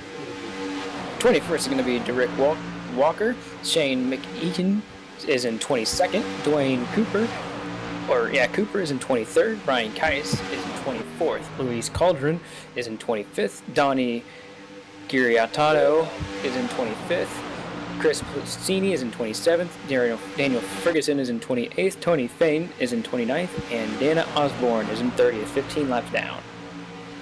The 51 of Jay Ride will be in 31st. 12 of Corey Henry, 16 laps down, 32nd. Paul Servant is going to be 33rd. Rod Flagg, league administrator, is going to be 34th, 23 laps down. The 38 of Jeff Bigland's 35th. 33, Larry Camp, 36th. Rounding out 37th is Matt Quicken, the 89, and rounding out the whole field at 38, 57 laps down, is the 93 of James Pileski. And Andy, I don't think you can pick him. And all of those guys, I think the last 11 names or 12 names we talked about, I think all the way through, Donnie Giratano out of back, are either on the pit lane and no longer going to be back on track, or are entirely out of this race and behind the wall. So the rate of attrition does slowly begin to rise at Daytona. That was a look at your iRacing.com midway race break. For a wide variety of racing possibilities on the web, you can take a look and sign up today at iRacing.com. Peterson leads for the first time a single file train in front of the field. Surprise, surprise, his teammate is on the bumper in the 32 of Seth DeBurchin. We'll take this opportunity, step away, and go LSRTV nonstop so you don't miss a moment of the action. But right now it is the mellow yellow Chevrolet of Christian Peterson, leader at the halfway point in the Throwback 300. You're watching LSRTV's coverage of the iSuperspeedway.com racing series on iRacing Live. The 2016 iRacing World Championship Grand Prix Series is all about change. New teams, new drivers, new tracks, even a new logo. And oh yeah, there's a brand new car. After 5 years of competition, we say goodbye to the Williams FW31 and we say hello to the McLaren MP430. But this isn't just a brand new car, it's a whole new ballgame. And with it, we bring new excitement, new strategies, new technology. For example, energy recovery and drag reduction systems. There's a new way of thinking about racing, and for all the drivers participating, it's back to the drawing board, wiping the slate clean in the ever-consuming pursuit of perfection. One little slip-up, one wrong move on track, one poor strategy call, and it's over. That's the difference between coming up short and becoming champion, and being $10,000 richer to boot. So yeah, change is in the air, but we're going to start getting answers on the 27th of February as the 7th year of iRacing World Championship competition kicks off. And you won't miss a thing, with every single race live on iRacing Live, coverage brought to you by Racebot TV. So join us fortnightly from 1:30 p.m. GMT.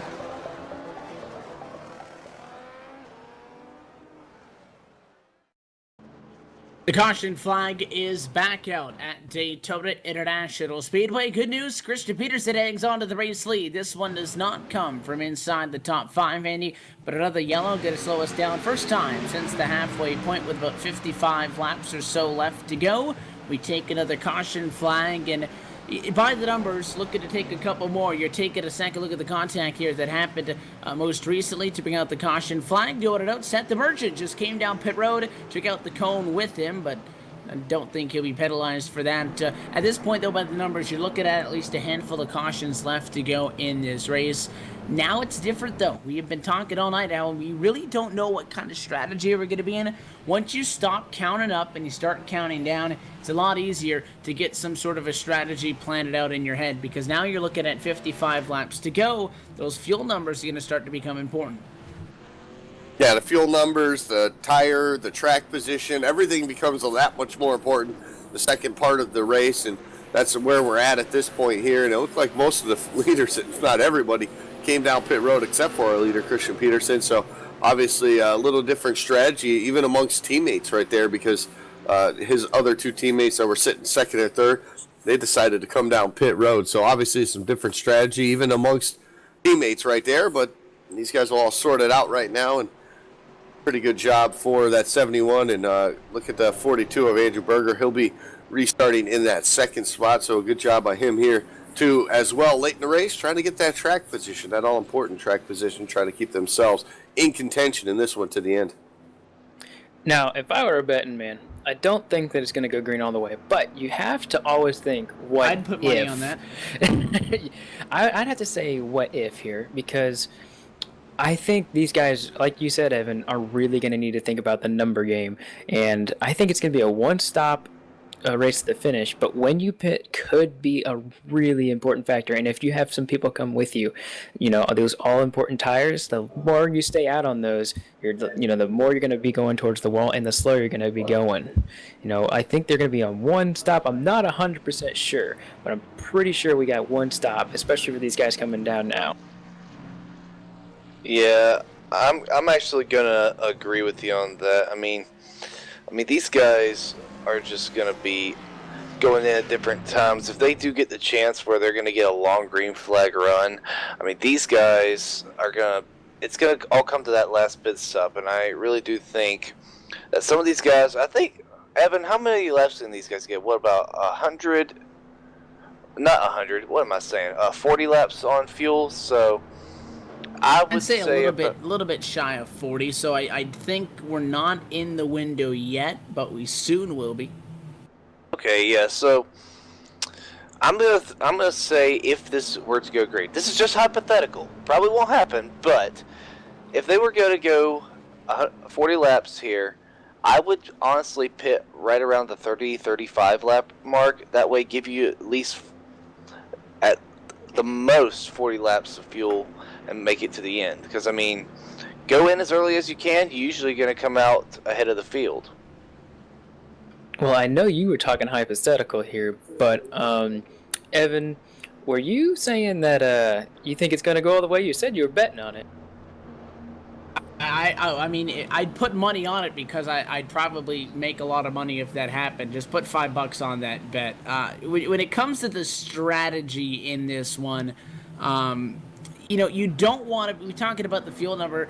To make the math easy, we'll just say you can go 40 laps. It is going to be a little bit shy of that, I think. But if you can go 40 laps, you don't want to pit at 40 to go if we're getting the yellows like we are. It's not going to be one where I don't think we're going to go the final 40 laps green flag because, sure, we're starting to dwindle down the number of cars and there's a little bit more space on track. But again, you're getting closer to a checkered flag. So people aren't going to settle things down anytime soon as the lights go out on top of the pace car. I'm right there with Jared, Andy. 30 to go, maybe a little bit shyer than that because you need to be able to hold your track position and then pit and still have time to get back up front. But 30-lap old tires are going to handle just a little bit better than 40-lap old tires. 40-lap old tires, good luck. You're going to be sliding around on black ice. So it might be a pit stop with 20 to go, something in that range that wins somebody this race. So I think you're still looking at a strategy that's not going to be your conventional final, fuel run. I think it's going to be something that comes down to late in this race. You come in, you top off, and maybe you see somebody like a Seth the Merchant, who, by the way, is leading this race, make a two-tire call and just do a splash and go late to get the job done. Yeah, these guys getting set to get back underway. We saw Christian Peterson, who decided not to stay out there. Or Evan there, he was stayed out. Everybody else came down pit road. He decided the next time by to come down pit road, so he's going to have to restart from the back. So it'll be fun to watch that 71 machine come up through the field. Right now he's scored in that 15th position, so it looks like a little bit further out because he's on the outside lane here. But he has some work to do, and he has some a couple bullets to dodge here before he can get back up to the front as well. So it'll be fun to watch that 71 here on the restart. We're going to take a look because the pace car is going to make that sharp left-hand dive down this time, and we'll see what Seth the Merchant can do. It'll be 69 laps down, lap 70 will go into the works, and that will leave us with just 51 laps to go. Green flag flies once again. And a good clean restart for everybody inside the top 10. Everybody inside the top, it looks like 14, going to be able to stay connected with the lead draft. Down to turn number 1, 20 drivers total, still scored on the lead lap, and it's a dead heat through the quarter. No advantage to either the inside or the outside. Here's Ramon Savais. Can try to get a big run coming off of turn 2. Battle for the lead. I don't think he's got the help from behind from Halinar he needs, and it looks like the Merchant will defend all the way down to 3. He'll defend because he's got that 48 of Josh Ball, who has used his reset, finds himself back up in the mix now, up into the top 4. But that's a good job by that 35 machine. Montevich is the highest we've seen him all night long right now, and he's got an opportunity here battling for the race lead down the front straightaway. Not going to get that lap led this time by. Just too much of a gap between him and Alex Halinar right now, plus the sheer numbers of that bottom side, the 99 of Kyle Manger, as well as that 88 of Mark Jorgensen Jr. They're all ganging up on that top side right now, and you can see already that 71 Christian Peterson, he's already back up into the top 10, so he gained about 5 spots there in that opening lap on the restart, and right now he's trying to push that 7 back up to the front. Those two are already now trying to separate themselves. The top 10 starting to pull away just a little bit over that second pack. Yeah, as you're saying, I was talking about Brandon Monsivais. Yeah, he was really laying back, and I may be mistaken, but I think he still has a reset left, which is a big deal. He can race basically, not as hard as he wants, of course, but within reason, he can, he has a lifeline basically. And they're going to get some more support here with that number 3 car, I think, coming up behind him. Oh, it's a number 90, number 99 car behind him. And they're going to get some more support. Oh, looks like Brandon actually takes the lead, and he leaves Alex out to dry. Yeah, and I was actually looking back through the field. I think there's only one other person here in this top 10 that's not used their reset, and it's actually the number 13 of Kelly Dahl. I believe he has not used his reset yet. So this is going to be pretty interesting coming up here towards the end. But one other person who's moving his way back up through the field, number 7 Mellow Yellow Machine of Rodney Wofford. He's got help from his teammate, 71 there, Christian Peterson, the other Mellow Yellow Machine. And now here goes Halinar to the lead, the number 64. Man, what a power move as he moves to the lead. And now the 99 of Kyle Manger says, I'm going to take that spot. He's going for the lead out of 2 down the backstretch. He initially followed him in to take second, but he was greedy. He wanted more, and it works. Kyle Manger back to the point at Daytona, this time at lap number 73. We've seen a couple of times at ISS competition, somebody use their quick fix early and be on the brink all race long, but go on to take the win. And then we've seen people have that quick fix, and when they wreck out, it's inside of the final 10 laps, and that second car does not help you at all. At this point, you can't really be thinking about trying to drop back at your mulligan. You got to race with what you got. Big run for the Merchant. He'll jump up to the outside of the racetrack. He'll give a push to Brandon Cruz Monsivais on the outside and try to challenge the Kyle Manger, Alex Halinar duo on the inside, but it's not going to work that time. At a turn number 2, and creeping in from behind these guys comes a couple of more drivers trying to join the fun. I see the 94 machine in that mix as well. Frank Massilia, the 3 of Chaburko, the 48 of Josh Ball and company. It's a 10-car lead pack in turn 3. Yeah, they had such a huge run. Now they're coming to a roadblock here. They actually had to let off the throttle there through 3 and 4, and they'll catch on to the back end of this lead pack right now. And now they'll start to separate as the 13 gets loose through the tri-oval as well. Brandon Monsivais still leading that top side now. 4 cars strong with the 3 car as the caboose right now, as Brandon Chaburko has found his way up to the front. He's actually going to drop down to the bottom now, almost cut the nose off of Frank Busilia in that McDonald's machine. He's going to get up to another spot now as he races side by side. He's trying to go 3 wide now down the back straightaway. He's going to split teammates now as he does go 3 wide into turn number 3. Is it going to work, though, here? Oh, wow, it worked. Chaburko. It worked for a little bit, and they've straightened themselves out here. He scared him into submission. They went 2-1. What a power move by Chaburko. 99's going to go for a block. Chaburko has literally gone from 15th to 3rd.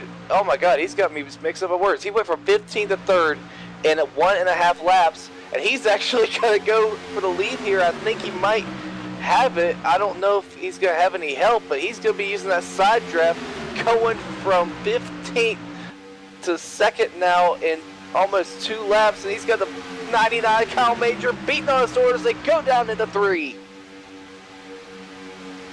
And that's only just up at the front of the field behind him as well. A couple of 3-wide bites inside of the top 10, but it's a top 4 breakaway, 3 on the bottom. Jaberko topside. He really pinched Alex Hallinar down to the yellow line. That time at the center of the quarter, only good enough for 4th. You can be aggressive, you can get those elbows up, but if it's you versus 3 other cars, they're showing Jaberko that that's still not enough to overcome the speed, and it's still going to be Monsivice, Major, and Hallinar 1, 2, 3 with Jaberko behind him in 4th. Now what happened to Seth the Merchant, the 32? Well, he's hung out to dry as well on the outside as the 7 to Rodney Wofford, the 7 with Christian Peterson, and the 13 to Kelly Dahl, who's been inside the top 10 for the better part of the night. They all work together on the inside. The Merchant, though, looks like you'll have some support from Basilia behind. If those two can get together, they could be really effective. Yeah, they can, as the field now comes up on a lap car, a slower machine. That is the 57, the Luis Calderon, and they'll be able to make it go by there 3 wide just for a moment there. But this little second group for the leaders here, doing a freaking lot of great racing right here, dodging all over the place. Wofford got left to dry there on the bottom side as Christian Peterson went to the high side to catch his teammate. And now they're looking to close in on the top 4 as Jaberko still trying to get around these guys all by himself. He's got no help, but he keeps peeking out to the outside. And once again, now heading into turn number 3, he's outside of Alex Hallinar. Still no help for that 3 machine. He'll probably fall back in line here before they exit turn number 4, but he's doing a good job. I'll tell you, he's one of the best in the business when it comes to the side draft. And he's getting it done right now as he pulls up alongside. He will take that 3rd spot at the start-finish line. And look at that 3 car. Just what a move by himself right now, just trying to pick him off. Oh, yeah, he's definitely, I think, got the handle over Alex Hallinar. I think right now it's also a mind game. Now, Alex has to know that he can't go up the track right now and take a little bit of a whiff from the air. The number 3 is going to fall back in line, but I think he really had a hold over Alex for a while. And I think he was getting the best of him there, getting that side draft. And I don't think he's going to stop doing it. I mean, you see him peeking out every corner. He's doing it every corner, and he's looking for the most. I think, he's saying to himself, I gotta keep trying. I think that's Evan's pick versus my pick too. So I'm not quite too happy about it, but I think he's definitely got the advantage over Alex. I'll tell you what, it's going to be really good news for Jaberko when this 71 catches him, which he has done now. 71 is now caught the draft of 3, and I guarantee you, once he comes out of this turn right here, 71 is going to be right try to get up on his bumper, because Jaberko is going to need all the help he can get. As we can see, 1 car is definitely not going to be able to beat 3 here, as the 35 of Monsivice continues to lead here. We're coming up on lap number 80 this time. They need to start thinking about pit stops here, probably in the next 4 laps here. Could somebody pit early, Evan? Yeah, we'll see. You're in the window, but again, I don't know if you want to have 40-lap old tires when it gets to the end of the race, but it is 40 laps to go. That time by, and Brandon Cruz Monsivice trying to break at Ice Super Speedway Victory Lane. Behind them, well, they've got lots of friends. Look at P9 on back, Andy, 3 seconds off. You got 8 or so drivers in a large pack 2 wide. Yeah, that is a lot of action going on in the back there with all these guys. You got Josh Ball in the mix with them, and Wofford has fallen back. He was in the lead pack. You got one of our top guys here all night long, Tom Mustaka, is in that pack as well, but it looks like they're going to single file it out as the leaders still continue to duke it out, and they're actually starting to make up some ground here in the high side, because that second little pack of 4 cars has caught the first pack, and now the top side here, Alex Hallinar having no chance at all keeping up with the draft. Is got that 3 car, Brandon Jaberko, now trying to make the top side work, but look at the teammates now drop down in behind their own as Kyle Major, a little 13 in the wall with 13 of Kelly Dahl with the Hallinar, gets in the wall, keeps it straight, but he's going to lose the draft as well. Look at Jaberko trying for the race lead all by himself. I was watching Alex Hallinar, he actually got on the apron a little too much, was just trying to get too much ground, and that's why he lost so much ground. He just went too low, got his car loose, and had to back out of it. But he's still doing all right. He's still doing okay. But that was just I don't think he's gonna do that again. But oh, Chaburko's in the wall. No, darn, he was really looking, and I knew he was gonna try and go for the front for a while. But definitely unfortunate for him to get in the wall. Now it's back to the top 5. Yeah, Chaburko it was really unfortunate. He just got really, really tight there out of 4, and that is such an unfortunate thing. And we started to see the handling start to go off these cars now.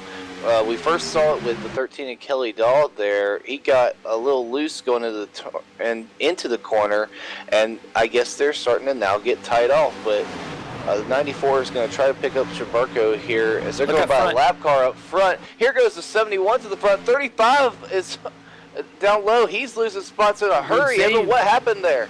Yeah, he was a couple of lap traffic in front, and he went low to avoid the 26, but I think when he went down the track, he got sideways a little bit, got onto the apron. Good job hanging on. I'll tell you what, it's hard to get those left side tires on the apron, especially at Daytona, and not spin out. Nonetheless, at this track, it does cost them a lot of time, though. So both Monsiváis and the 99 Major now fall outside of the top 5. And it's look at Peterson to Chaburko. the race lead. Yeah, the 3 car back up there. He's P4. He may have been down, but he wasn't out for the count. Here comes the 94 behind him, Frank Basilia. Get off for the assist on the outside of the racetrack. That's 2 ISS champions coming up against these guys, and they're giving them the heat. Do they go high again? 3 wide. Here goes Chaburko for the point. Going for that race lead down the front straightaway, and this time he's got some help with the 94, Frank Basilia. Those two helped each other to get up towards the front, and now they finally find each other again once Chaburko fell back and actually caught up to him. But look at everybody else coming up behind. Josh Ball, we got the 210 of Tom Moustakis. All these guys, once they got single file, we talked about that group being about a second behind. They got single file. Now look at them now as they've caught up to this pack, and we got ourselves a pretty good battle here for the race lead as we close in on the closing laps of this race. 35 to go when they get back to the line this time. A couple lap down cars they got to deal with right now as you got the 89 of Matt Quick now on the high side, and they'll split them. They go 3 wide as they go down across the start-finish line, and Brandon Chaburko again all by himself, though, as Frank Basilia has lost his draft, and now he falls back in line single file. Everybody's single file in that top group, except for that 3 car. He's still trying to get it done on the outside. I tell you what, guys, if your heart isn't racing right now, man, I don't know what is. For the longest time, for 3 straight laps, I thought these guys were going to wreck, but these guys have been hanging on. I think they finally got the handling on this car. I think they finally got out of the throttle a little bit, like Bell was saying when we interviewed him earlier. But as we go 3 wide into the corner, ooh, wow, that's close. Going past the lap car. Some of these guys up front, I don't think they're going anywhere anytime soon. I mean, you just watch the determination of the 3 car, and especially the front 2 guys. Alex Hallinar, I think, is just holding in by the thread here. I mean, every time he gets to the front, he seems to get pushed back, but he's not going anywhere either. But that 3, the 3 and the 64 touch a little bit like right there, but no, nothing bad there. But just keep watching that 3 car. He is coming up, and I think what he's really doing right here is he's staying on the outside, keeping his tires good, and all the guys on the bottom, he's forcing them to run the lower line and burn their tires up faster. So then later on, he might be able to pass them just by himself. I think that really is what he's truly doing. Well, actually, what I was going to say before, what I was going to say was going to happen was that the 99 was going to try to push the 64 out of the way, and that's exactly what happened. But now you've got those 3 6-man motorsports cars there on the bottom, and Chaburko's going to have no help. I don't see a chicken wing motorsports car anywhere in sight. There goes the 6-man motorsports guys. They're going to take the top 3 again as Chaburko falls back there into 4th down out of 2. But look at some of these guys up here that are climbing their way back up here in that little second pack. You got the 88 of Mark Jorgensen there following on the tail end, the top 10, and even the number 24. He's falling back there just a little bit, about maybe 3 car lengths, but the number 24, that's my teammate right there, Ryan Keese. He's all the way up to 11th, coming down here to the end of the show. But I'm really curious when these guys are going to pit here. They're coming up on 32 laps to go, and they're just cutting it real close, I guess. It's going to be one of those things where a last-minute pit stop is going to mean everything. And it might also be waiting for a caution flag to come down pit road, because if they continue through the green flag pit stops, which is not something we've seen for the entire field tonight, it would make the longest green flag run of the race here coming in late, and that would definitely mess with the strategy as well. Cheburko has never been one to wait for help, but he's never been one to want to do it the easy way. He goes right back to the outside of the racetrack, and he continues to make that a battle behind them. The 94 of Basilia, P6 way out of shape in turns 3 and 4. He got loose going into turn number 3. We've seen that a couple of times tonight.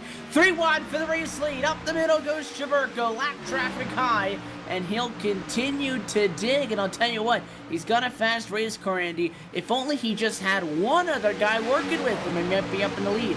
He's trying to squeeze his way in there, and they're not going to have any of that. You know, and it's tough for Brandon Cheburko. I mean, he's got a history here. You know, he's one of those guys, aggressive driver. He's a great restricted plate driver, but he's so aggressive, and he's done. You see him right there. Always out of shape. He was 30 degrees sideways in the middle of the corner, and he didn't lose much at all because he's still right there in the back of the 99.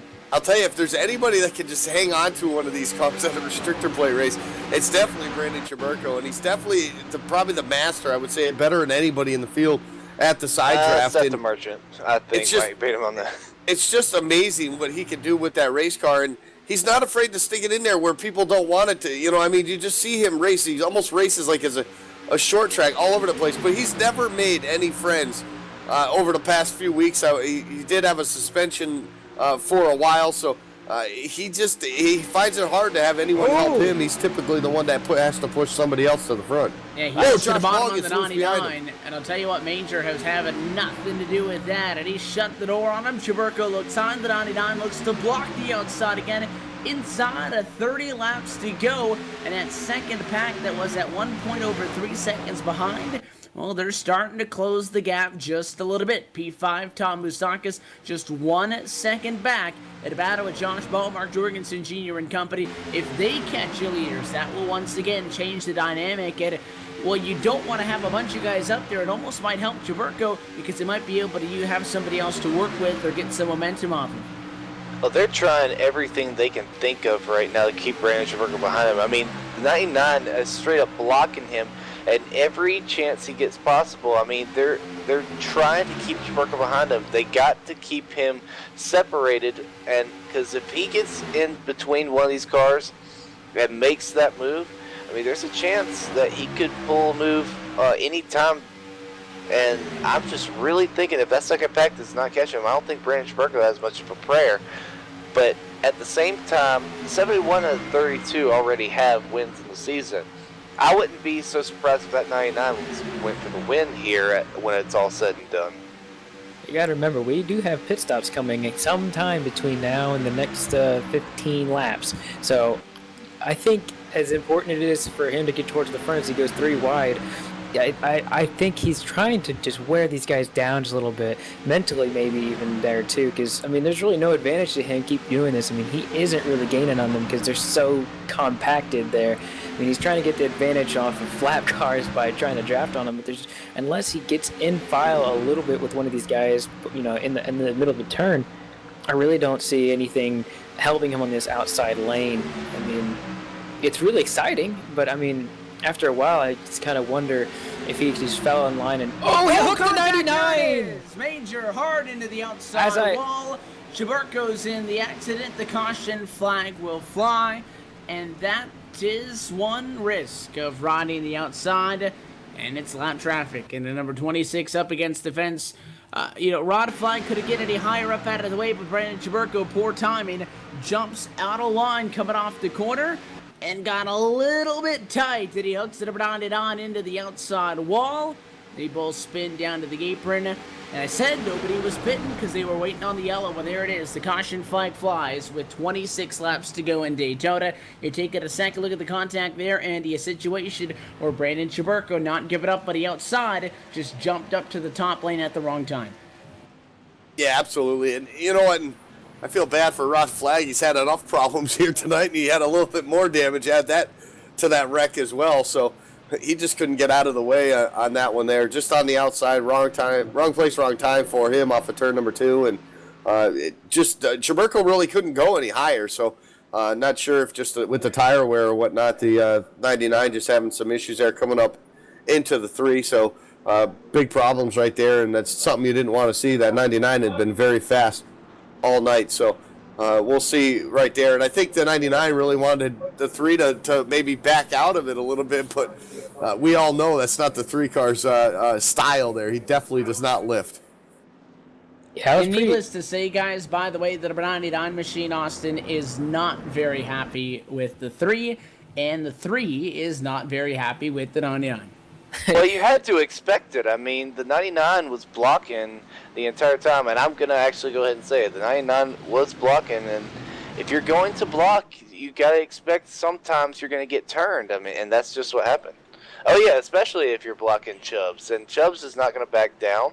Most of these guys in this series aren't going to back down. And honestly, I kind of expected it to happen. To be honest, I'm really shocked that it didn't actually happen sooner. I'm a 100% with you right there. I was just saying, I think this is like the 3rd caution I've been talking about a driver and they wreck, which is weird. But, I was just saying, maybe he should get back down in line. He should just get back in line and just keep waiting. Because pit stop, there was no reason for him to be out there. Pit stops are coming, and that's also another question to raise right here. We're 96 laps into it, and we got about 20 laps left. There's no question that every driver is going to take all the tires and all the fuel they can get for the rest of the race. But I was just curious of why he was out there the whole time. And I know being aggressive and trying to get every spot you can, but that's just an interesting call on my opinion. Still part of the strategy game, but with that, well, most of the strategy is going to be out of the way because your leader's down pit side that time. It looks like Christian Peterson going to lead him out in the Mellow Yellow Chevy. And for all of those that did complete pit service, you're good on fuel to the end because, well, we're inside of the final 25 laps from Daytona. It could be 1, it could be as many as 3, but we do know we got at least 1 more restart on tap tonight, and it is now officially go time. So we're going to step away under this commercial break, and when we come back, we'll bring you to the green flag. We'll be just shy of lap number 100. Christian Peterson leads the way in the Throwback 300. You watch the iSuperspeedway.com racing series on LSRTV, the voice of sim racing.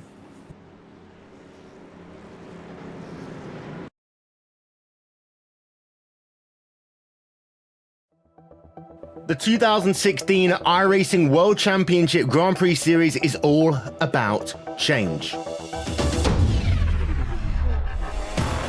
New teams, new drivers, new tracks, even a new logo. And oh yeah, there's a brand new car. After 5 years of competition, we say goodbye to the Williams FW31 and we say hello to the McLaren MP430. But this isn't just a brand new car, it's a whole new ballgame. And with it, we bring new excitement, new strategies, new technology. For example, energy recovery and drag reduction systems. There's a new way of thinking about racing, and for all the drivers participating, it's back to the drawing board, wiping the slate clean in the ever-consuming pursuit of perfection. One little slip-up, one wrong move on track, one poor strategy call, and it's over. That's the difference between coming up short and becoming champion and being $10,000 richer to boot. So yeah, change is in the air, but we're going to start getting answers on the 27th of February as the 7th year of iRacing World Championship competition kicks off. And you won't miss a thing, with every single race live on iRacing Live, coverage brought to you by Racebot TV. So join us fortnightly from 1:30 p.m. GMT.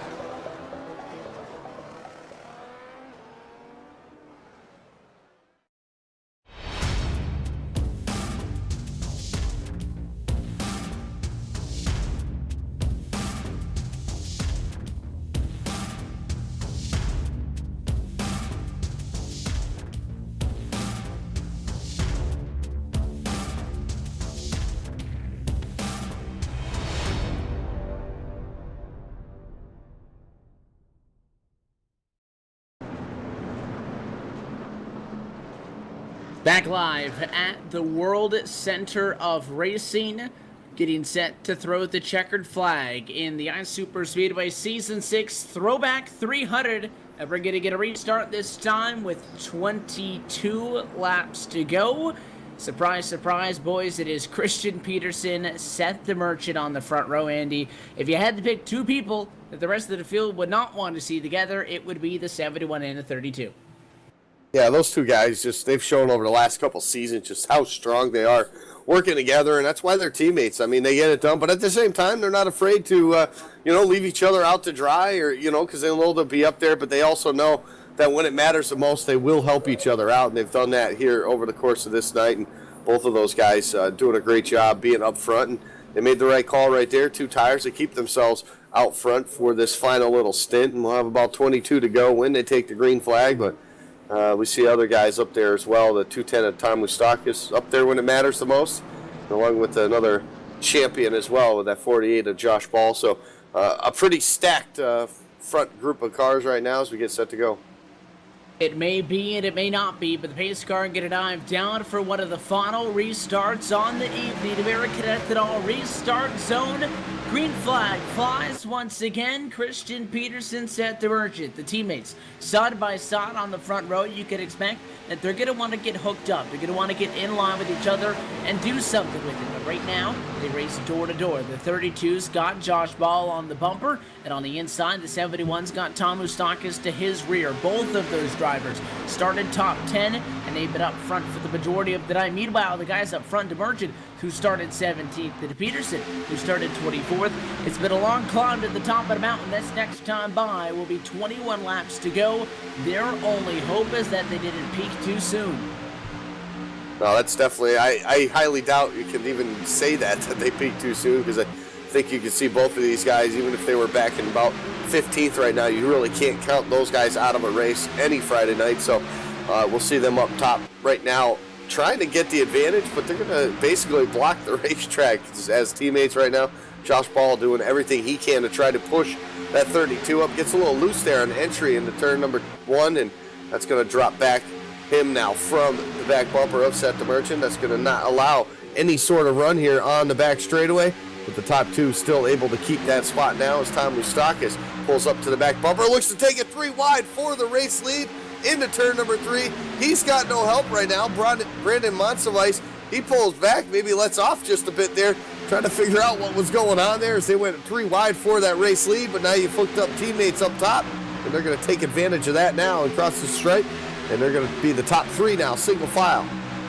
Ooh, I don't know if that was such a good move. You got teammates together now, and just like you said, they were blocking the track too wide. Now they get to block the whole track to themselves, and plus, now they're kind of breaking away, and they won't break away for long. We've seen that, the pack will eventually catch up, but we got some, relatively familiar faces up towards the front, with Josh Ball making a really good comeback, and same thing with Tom Moustakis. We got some guys who are up at the front. They're coming back now. This is kind of like a rerun.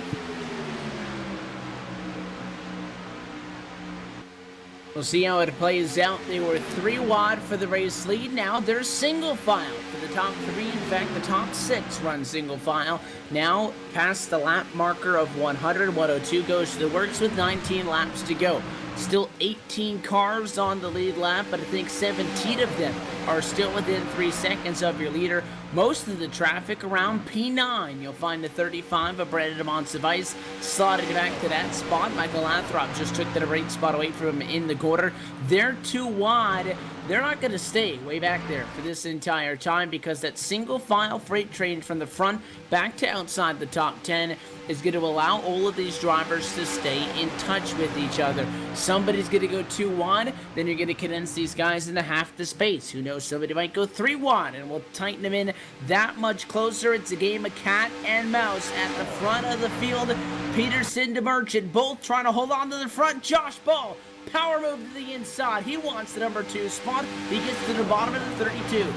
Yeah, he forced his way in there going into turn number 1, and he's going to get the advantage down on the bottom side. There's only 2 on the top side, teammates all by themselves. Josh Ball now takes over the race lead, at least for the moment, down the back straightaway as top 2 now run side by side for that race lead. Tom Moustakis trying to give that advantage back to Josh Ball as they race their way back into turn number 3. Still only 2 cars on that outside line. Teammates to Merchant and Peterson, and they're unable to keep that momentum up, at least for the time being, to get that race lead. As they come off turn number 4, they'll get a little bit of a run, but give that lead this time by to Josh Ball and that 48 machine. As the top side continues to try to make some ground up with just 2 cars. And now they're going to try to get some help as well, as the 88 now looks to the outside. It's Jorgensen Jr. He had a little bit of help from the 7 of Wofford. Wofford going to drop back down to the bottom side, as they're going to race now side by side as they get a good run off of turn number 2. And that's for the race lead up front. You got Peterson and Josh Ball going for it. Oh yeah, that was a great move to the front. I mean, even though it was only momentary, you now have the teammates on the outside. You can do a lot with those guys on the outside, even though they may be a little faster.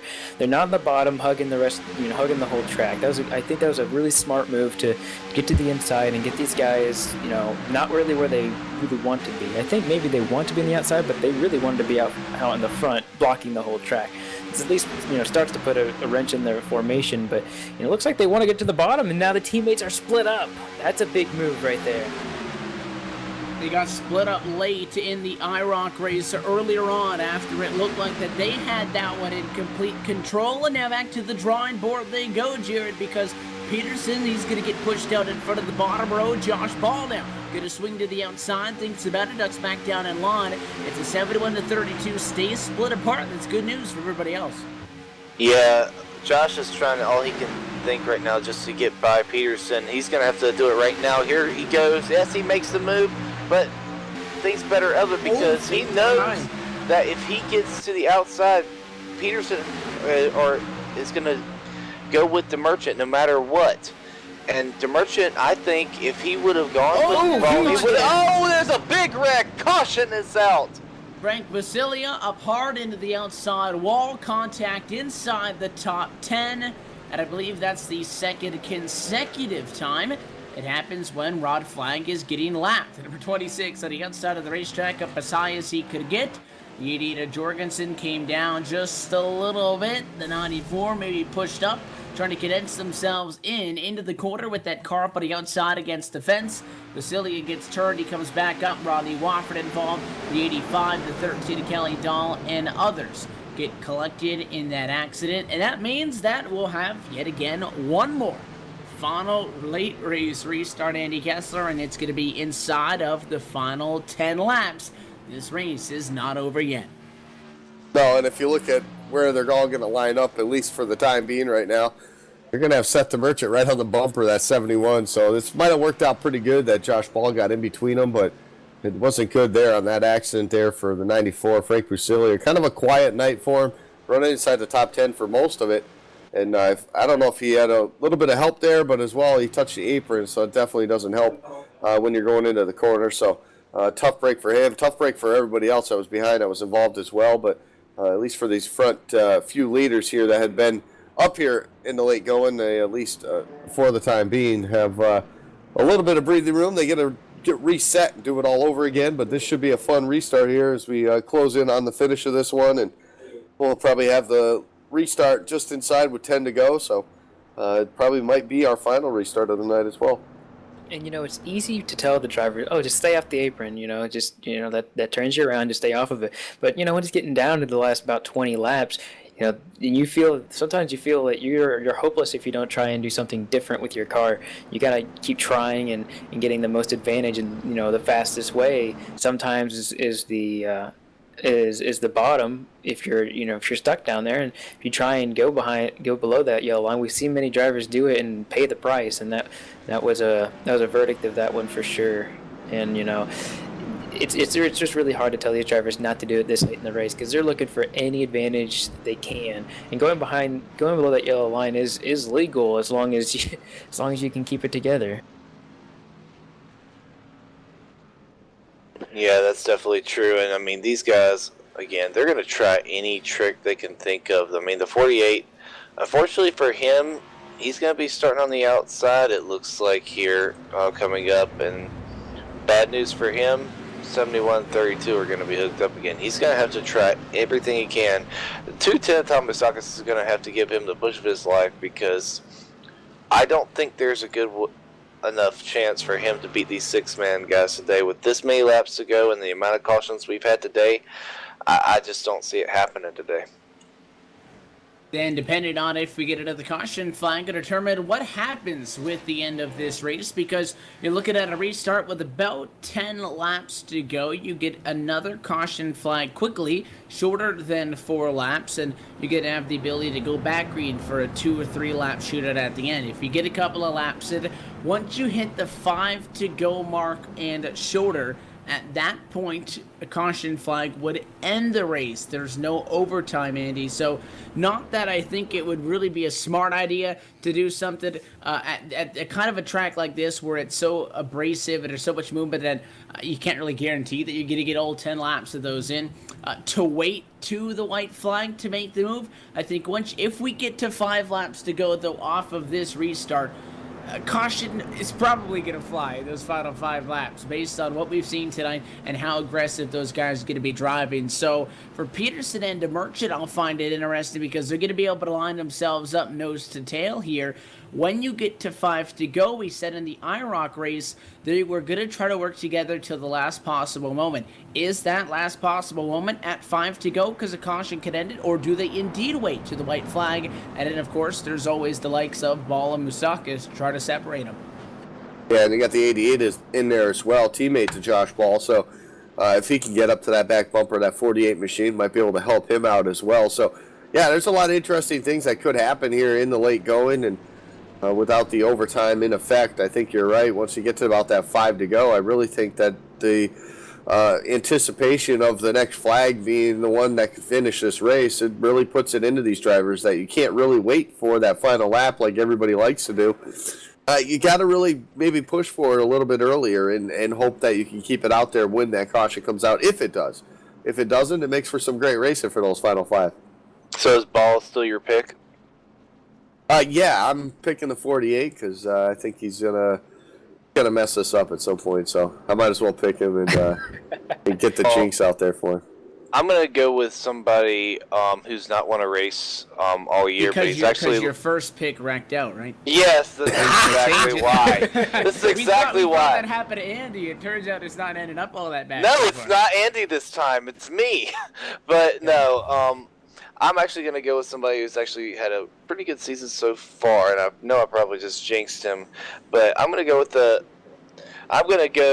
the 88 of Mark Jorgensen Jr. I think he has a yeah, and I think these guys, I think Jorgensen is going to do pretty good here. He's right behind the 6-man guys, and I think he'll get by him and go by him on the inside. So, what do you think, Evan? Who you got? Well, I don't like changing my pick, so I would say that I'll stick with Brandon Schuberko. Of course, he's 13 laps down in 21st. Yeah, that'd be the way I go. Yeah.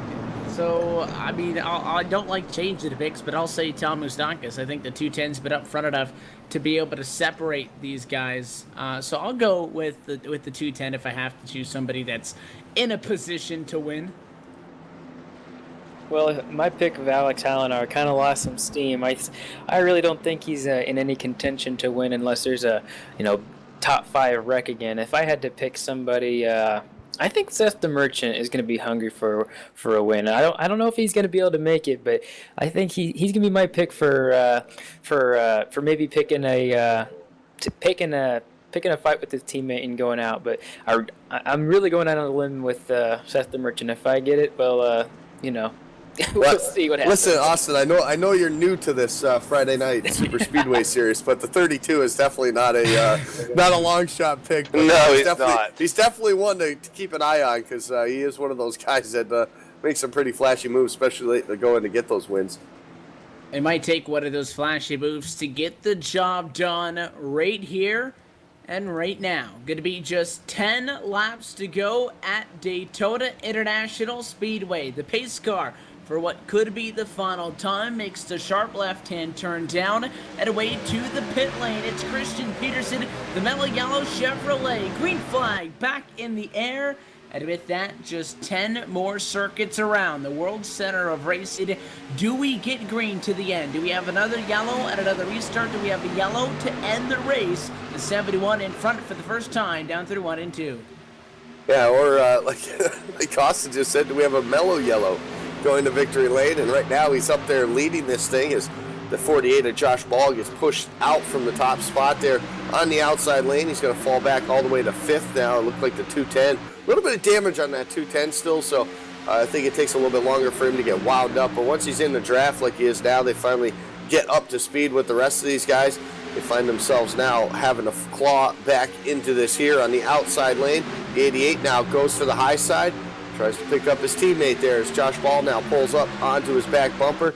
And look for those two now to make some moves up towards the front and make the moves for that victory lane. You know that 88's been looking for a win for a long, long time, and he's hoping tonight might be the night now as they make a run on the outside. And they're looking for that race lead off turn 4. Oh, yeah, he's definitely got a huge run right there. I mean, I think the whole pack's coming here a little bit, but they got a big head of steam, and I think they got the preferred line here coming into turn 3 and out of 4. I look for him to maybe get to the line first, but, you know, everyone behind him is coming up pretty darn quick, too. But you can't count out the 35 car now. He actually made a really big charge for the front. You know, we got about 8 laps to go. I mean, still anybody's race, but, you know, that's the top 4 are going to be pretty hard to dethrone. Yeah, I mean, Jorgensen, he is so hungry for a win. But look at this guy who we haven't talked about all night is up there in that top 7. The 42 of Andrew Berger. Where did he come from? That is another one of Josh Ball and Mark Jorgensen Jr.'s teammates. I mean, we've not talked about him all night, and we find him here in the top 7 going have a chance to win this thing. And if he can get up there to Ball and Jorgensen, I think they actually might have a chance to pass Peterson and Merchant here towards the end, Evan. The 2 wide, 2 rows deep up at the front of the field, and while the 71 to 32 work together, it's not much of an advantage. In fact, top side Jorgensen with a nose length advantage that time at the start-finish line. Give the 88 Exalta Chevy the lap led at lap 1:13, and out of 1:14 to 1:20 we go. Next time by, going to be 6 laps to go. If they're going to get a wreck and get a restart, going to happen soon. And a side draft, tightest we've seen all night long. Throw the top 4 under a blanket, under 8/100ths of a second amongst them all. Yeah, the top 4 is starting to pull away now as the rest of the field they're getting held up by the 210 of Tom Moustakis, who has a little bit of damage. He's going to get left out now as Andrew Berger goes to the bottom side to help out that 35 machine. See if they can get back up in the mix right now as the top 4. It's starting to pull away quite a bit now as they cross the start-finish line. We'll have 6 laps to go, and we're getting to that point now. And these guys are racing it out for the race lead here. Another lap or 2, we get a caution. This thing will be over. So the battle for the lead intensifies now as they exit turn number 2. And that 48 right up there on the back bumper. The top side is going to get a little bit of a run. The timing was pretty good, but not going to be enough as it's still 32 and the 71 as they come up on a lap machine of the 89 of Matt Quick. That was awfully close right there. That modified car, he's running in the wrong series right now. Oh, it looks like Bell is having a little bit of internet connection. I think that's going to have a little bit of effect on the push that they get here. You know, they're gonna stall out a little bit here, but you know, I think they would have had the lap there if he would have been there the whole time. But you know, they got the lead now here for a second. But you know, if they continue to do this, I have no clue which one of them is going to win. But you can't count the guys behind them; they're coming up really quick. 42's going with the 35, and I'm pretty sure he's going to go with his teammates here whenever he gets up to the back. But now it's going to be 6 cars up for the top pack here. Yeah, expect the 42 to go with the 48 and the 88, though, because as soon as he gets that run, he's going to, and the 35 is definitely going to go with the 32 as well. They are also in team speed together. As we see the 42, he's peeking out to the outside, but right now that time by, it looked like it was Jorgensen to lead that lap. He led that lap only by 8/1000ths of a second, so it's going to come right down to it as they're coming up on 3 laps to go. Next time by, a caution will end it at this point, so you need to be out front when you can. I know I probably just jinxed it there, but Evan, it's going to come down to it right here. If you didn't jinx it before, saying you jinxed it, double jinxed it there because it is inside of that window, but there's more company to the top 4. No breakaway. Here comes the 35 amongst the Oh, they're getting wiggly. They're door banger with DeMerchant in the 88 machine as well. Jorgensen gets hit off the corner, and Christian Peterson returns to the race lead at 3 laps to go. Joining the party, Brandon Monsivice and Ice Superspeedway Cup veteran Andrew Berger. Trying to get back in the Friday night victory lane. He's back in the conversation. 6 drivers, 2.5 laps to do it. Down the Daytona Super Stretch they go. Peterson still being pushed by Seth the Merchant. Yeah, it's going to take a lot to separate those two. You can see that Christian Peterson went to the top to try to block and kill the momentum of the top lane. It didn't quite work just as of yet. He comes back down in front of his teammate, and now they're trying to work together. Oh, they made contact there. It's going to separate those two now.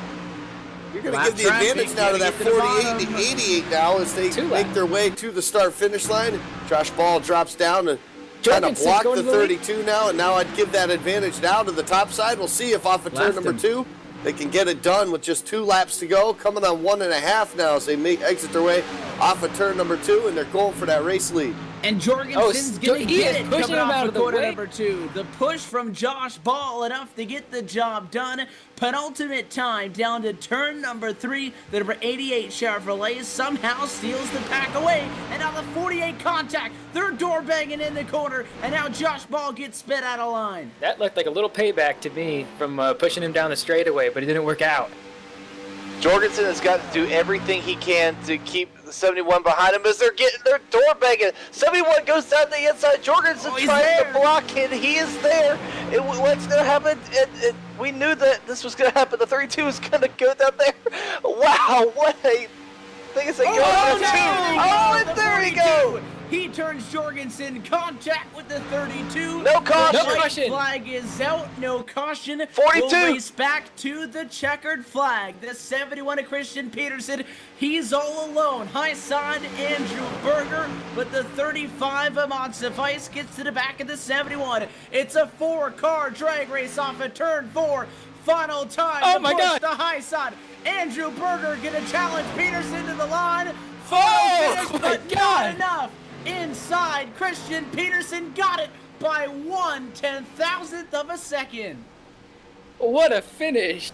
That has to be the closest finish ever right there. I cannot believe that. Oh my God, that was so hot. I so thought Andrew Berger had that push off of turn number 4. Josh Ball had such a run off the corner, got back up on his bumper, gave him that push he needed, but somehow in some way that 71 machine comes out with the victory, and man, that was close. Didn't we just have to do this 2 weeks ago where Something we like had that. a virtual tie? I said by 1/10,000th because our scoring only officially goes to the 3rd decimal point at 1/1000th of a second, and it shows a dead tie, but he definitely held on the inside of the racetrack. Christian Peterson, it looked like all hope was lost on the outside. Andrew Berger had his teammate covered up, help from Josh Ball behind, pushed him on the outside of the racetrack, just shy by maybe 1 inch or 1.5 inches, if that, but it was the mellow yellow Chevrolet. Christian Peterson sweeps the night, wins IROC, wins the Throwback 300. Congratulations, though, a hell of a finish for Andrew Berger, Monsivice, Ball, Rittenauer. The top 4 drivers come home inside of 0.8 of a second of each other, even 0.8 of a second of each other, Austin. It literally doesn't get any closer than that. No possible way. That is the closest you can get. So close that, again, our numbers saw it as an exact tie with the advantage in favor of the 71. And I'm looking at the photograph right here. I mean, you couldn't fit a pencil between their bumpers right now. I mean, the 42's on the marker, and the 71 is just barely in front of them. I mean, just like you said, you can't get any better than that. And, you know, with 2 laps to go, with 1 lap to go, sorry, in turn 2, we thought it was all over with, possible caution, but, that 35 gave a huge push on that outside, and the 48, I think, was given the push on the inside, and that was, geez, without that, reverse that, and with that push, that made the finish all better. And I think, we kind of knew that Christian Peterson was going to be one of the front runners the whole race, but to take the sweep this weekend, or today, I mean, that's an incredible job by them. First time that's ever happened, Jared, as well. Yeah, that is the first sweep of the year. Good job to Christian Peterson. I mean, pulling the sweep is not an easy thing to do, and I mean, I don't got anything else to say. Evan, what do you think? Time for I a think commercial? the picture tells the tale. We can sit here and talk about it all you want. You saw the replay. That's the story. 1/10,000th of a second in favor of Christian Peterson. It's not a lot, but when you can go toe-to-toe with an ISS veteran like Andrew Berger end out on top, you know that you're doing something right, and it's his second checkered flag, and he'll be receiving quite the mail haul coming next week because he's got a couple of trophies headed his way. We'll present them to him in a moment, though, because, as always, the LSRTV post-race show going to be back at you in just a moment to break tonight's action down, get you set for next week's event, as always, right here on LSRTV. Back in a moment from Daytona International Speedway, Christian Peterson, your winner on LSRTV, the voice of sim racing.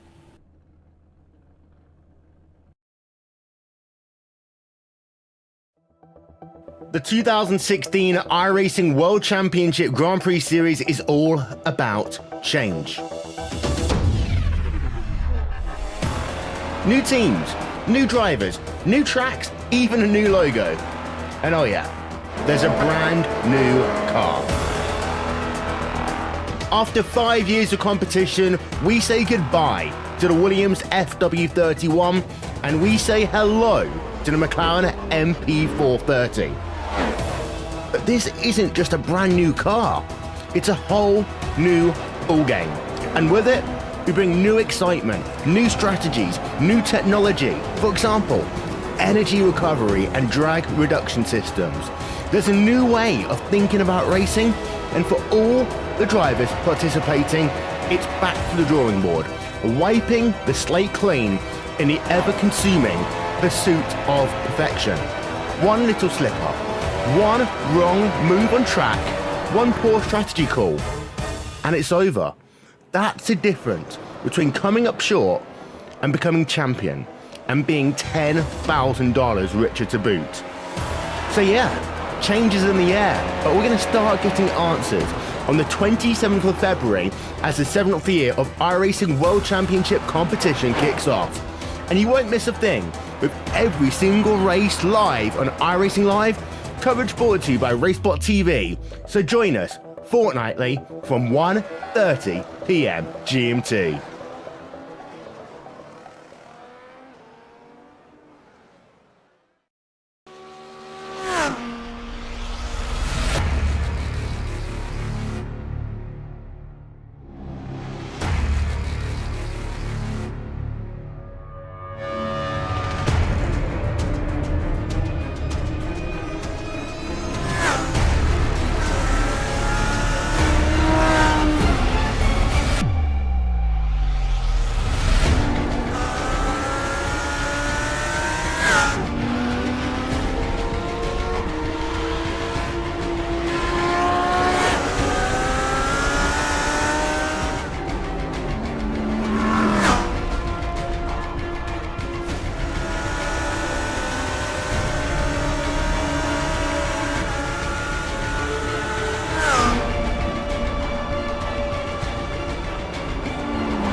We're back live at Daytona International Speedway, and there's the finish line camera, and you're looking at probably, we talked about 2 weeks ago. This is now 2 out of the last 3 races where the difference is less than 1/1000th of a second. This one's got to be just a little bit tighter. Probably the closest finish that you'll ever see on iRacing. And I'll tell you what, Friday nights, they're treating us nicely. What a spectacular finish to what was an otherwise very uneventful event for some of these guys just trying to survive and get through. They turned on the wick late and put on one hell of a show, and that's the gap between Christian Peterson and Andrew Berger, who come home 1 and come home 2. We'll take a look at your complete field results right now. Joining them inside the top 5, Brendan Cruz, Montsevice, Josh Ballray, right now with the second as well. Walk away inside of the top 5 tonight. Ryan Keys coming home P6. It's the 7th for Alex Alinar. Seth the Merchant 8th. 9th, Tom Oustakis, and Sean Bowney in 10th. Coming home 11th is the 13 of Kelly Dahl. Mark Jorgensen Jr. will finish 12th. 13th goes to Dan Harrington. 14th is Derek Walker. Kent Connell in the 088 finishes 2 laps down in 15th. 16th goes to Shane McEachin. Lewis Calderon finishes 17th. 18th to Rodney Rawford. Michael Lathrop will finish 19th. And 20th is Frank Busilia. Brandon Schuberko is going to come in 21st. Kyle Manger is going to go 22nd. Corey Henry is going to top out the 23rd spot. Rod Flagg is going to go 24th. Chris Passini takes 25th. Ray Riot is 26th. Matt Quick is 27th. Jimmy Todd, 28th. Dwayne Cooper, 29th. And William Roberts Jr., 30th. 31st tonight will be the 2 of Donnie Giratano. 25 of Daniel Ferguson finishes 32nd. 33rd goes to Tony Fenn. Dana Osborne will finish 34th. 35th to Paul Servant. Larry Camp finishes 36th. 37th goes to Jeff Figlin. And James Fileski rounds out the 38-car field here tonight. I'm going to send it down now to Victory Lane, where Evan Pasoko has caught up with our victor. That's the 71 of Christian Peterson. By 1/10,000th of a second, Christian Peterson going to take home the sweep on the evening. Long time no see, Christian, back at Victory Lane here at Daytona. This time in the main event, the closest finish in iSuperspeedway history. You did it going nose-to-nose with an iSuperspeedway Cup veteran and Andrew Berger to the outside of the racetrack. What a spectacular run, though, to the checkered flag for those final 10 laps. You guys were rubbing on each other, beating and banging, and somehow you had the extra 2 centimeters to get the job done. Oh man, I can't tell you how much my heartbeat went up in the last 3 laps. It was getting. I thought me and Seth kind of had it. I didn't know how much damage everybody else had, and I was like, oh, we should be able to just kind of pull away a little bit, ride in line, and Seth will make a move at the end. But man, freaking Jorgensen and Ball, they came with a head of steam on the outside and were pinching the hell out of us in both corners. Which, hey, all power to them. But I mean, it was making for some awesome side-by-side racing and some beating and banging down the straightaways and a hell of a finish. It's probably going to be the understatement of the year as well. This race as a whole for you guys, though, talked with you and Seth earlier, who got a solid finish in the IROC race. And, with 40 cars, it's not as easy to get yourself in the same position, but it was almost like that as well. In the late laps, you guys working together, second time in a row, you best him. He ends up with a P8. You get the win here tonight. What was it like, though, out there at a track where a lot of people were really struggling to just figure out how to control their own car, let alone be racing in 2 and 3 wad, for a lot of it with the handling conditions and all the aspects of it being this Daytona Circa 07 track? How'd you work the car? How'd you keep it clean? How'd you put yourself in that position in order to be in a spot to race for that fairy tale finish?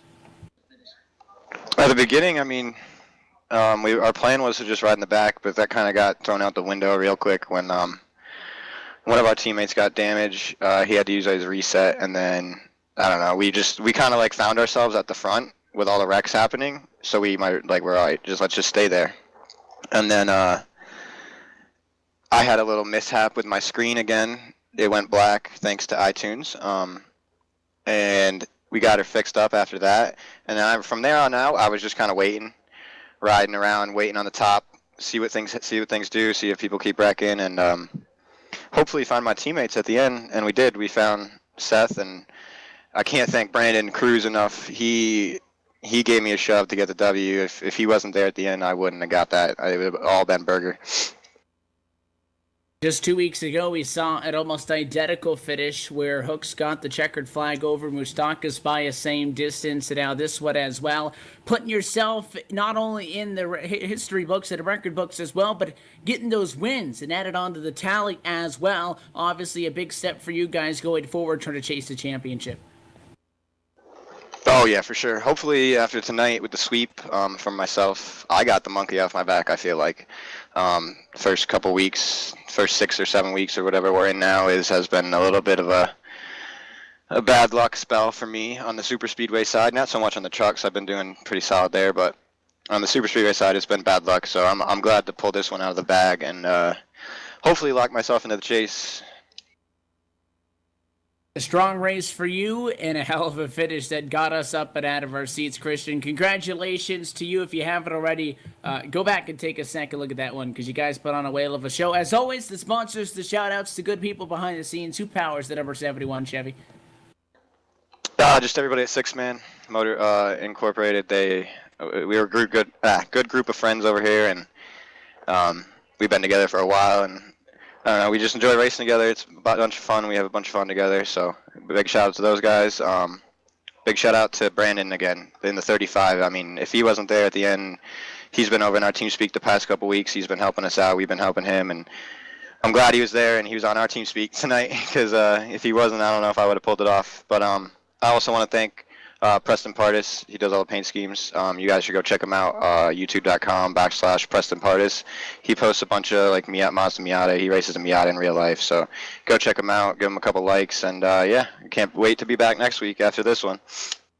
Well, hey, thanks for putting on a show for us. Congratulations to you. Congrats to the team as well. We wish you the best of luck as always. And we'll see you guys next Friday. Thanks, guys. That is tonight's big buddy winner. Christian Peterson takes home the checkered flag at Daytona International Speedway, and a driver that comes home in second place, 0.000 seconds behind in a virtual dead heat, but nonetheless at a P2, down with the driver of the number 42, Andrew Berger. I'll toss it back down with you, Jared.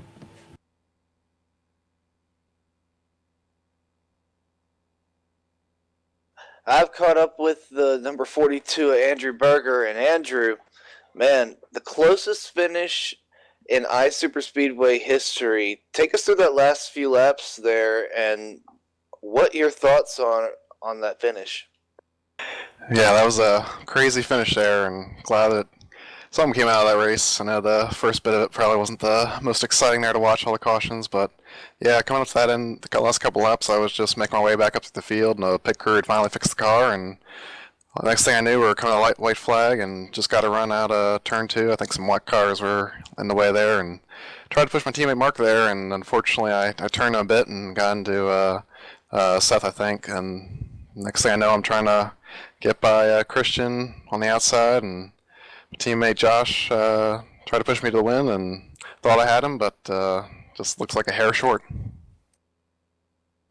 Well, you did a great job, and especially with this being your return to the ISS, being an iSuperspeedway Cup driver for many, many years, and also a champion, what's that like coming back in here, and how does it feel to get back on the track and be able to be competitive? Oh man, you have no idea. It feels so great. I've been away for however a couple of years now, and that first week was rough. I think I missed the first race, but ever since I've been clawing my way back up into the point standing. I think I just knocked off another top 5 here, obviously, and I don't know. Just one of these weeks I'm going to get a win. Just want to get one, and thought I had tonight, but wasn't meant to be. So guys will come back next week and hopefully get that. We look forward to seeing you. Andrew, sponsor shout-outs. Who makes it happen for you?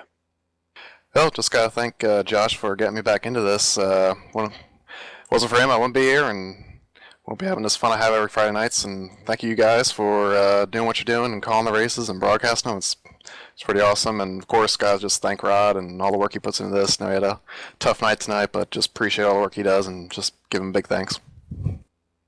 All right, Andrew. Well, you have a great night and best of luck to you in the rest of the season. Thanks, Jared. And that is number 42 of Andrew Berger, former ISS champion. He comes home second today. And we're going to throw it down to, I believe, Austin has caught up with the third place finisher. Who you got down there, Austin?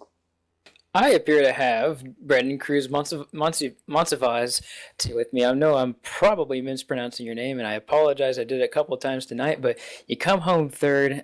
Go through with us that last and final lap. It looked like you were seventh with about 5 laps to go, and it seemed like only a pull of a hat would be able to get you to the front pack again.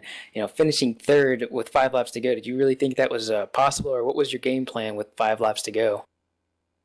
Pretty much, man. With 5 laps to go, it was just hope and pray that I didn't get involved in a caution. Because man, I struggle on this track so much. It's I've always struggled on it. But I actually ended up driving through the field like 3 times today, so I knew what the car had. After being involved in 2 wrecks earlier, I knew that the car had the power, and I knew that I could work my way up. I didn't think I'd be where I am at the end of this race. And then my main goal with a couple laps to go was basically to help Seth and Christian get that W. They've been helping me out a lot these last couple weeks, and that was mainly the main objective, just beat the outside line coming to the checkered flag. But I guess it was just being in the right place at the right time, honestly. I don't know what I could have done differently or what I could have done better, but I guess I was just in the right place at the right time. Well, definitely you were in the right place for Christian. He mentioned that he was extremely happy that you two were in team speed together. Otherwise, he said that he might not have made it to the end of the finish line. What was the communication like between you guys in that down the backstretch? I know it was probably a lot of yelling and a lot of trying to get quickly organized kind of talk. Oh, you hit the nail right on the head, especially when they started crashing out of 2 when we lost Seth. It was pretty much just pandemonium in TeamSpeak. We were screaming at each other like, what do you want to do? Where do we want to go? I don't know. It was mainly just me trying to get to him in 3 and 4, and 3 and 4 is pretty much my worst spot on the track, especially how I nearly killed the field earlier in the race in that exact same spot, but I decided to hold the throttle down, try and keep it on the bottom, and try and get to him. And it was mainly just hoping and praying. Like I said, that's basically what we were doing out of 4. Well, you come home third, only 65 100ths of a second behind Christian Peterson, and about the same distance behind Andrew Berger. I mean, when you're done with the race, you've signed out of iRacing. Go check out the finish. I think you're going to be quite surprised about how close, if you haven't already checked it out. Coming back home third place. Do you got any shout outs to give before you throw it back up there in the booth? Oh, definitely. I got to thank pretty much one of the guys who helps out LSR a lot, Cisco. I truly appreciate you giving me the charter for this for Ice Super Speedway. I truly appreciate it. Laura Lawson, I know you're watching. We're all standing with you. And you guys for putting on an amazing broadcast. We really appreciate it. And I love going back and watching these races. Even if I'm not even anywhere near the top, I always go back and check them out because they are that good. Just pretty much thank you guys for making an amazing job up there and making these races look amazing. Well, we appreciate your appreciation for LSRTV. That is Brandon Cruz Monsiviz, who drives the Shane O'Mac car, the highest finishing wrestling car tonight. And I'm going to throw it to, I believe it is Andy, who's going to be with Josh Ball. Yes, I have caught up with Josh Ball down on pit road, and Josh, you survived. You came home 4th. What happened? I don't know. All I know is Cisco is laughing in my ear.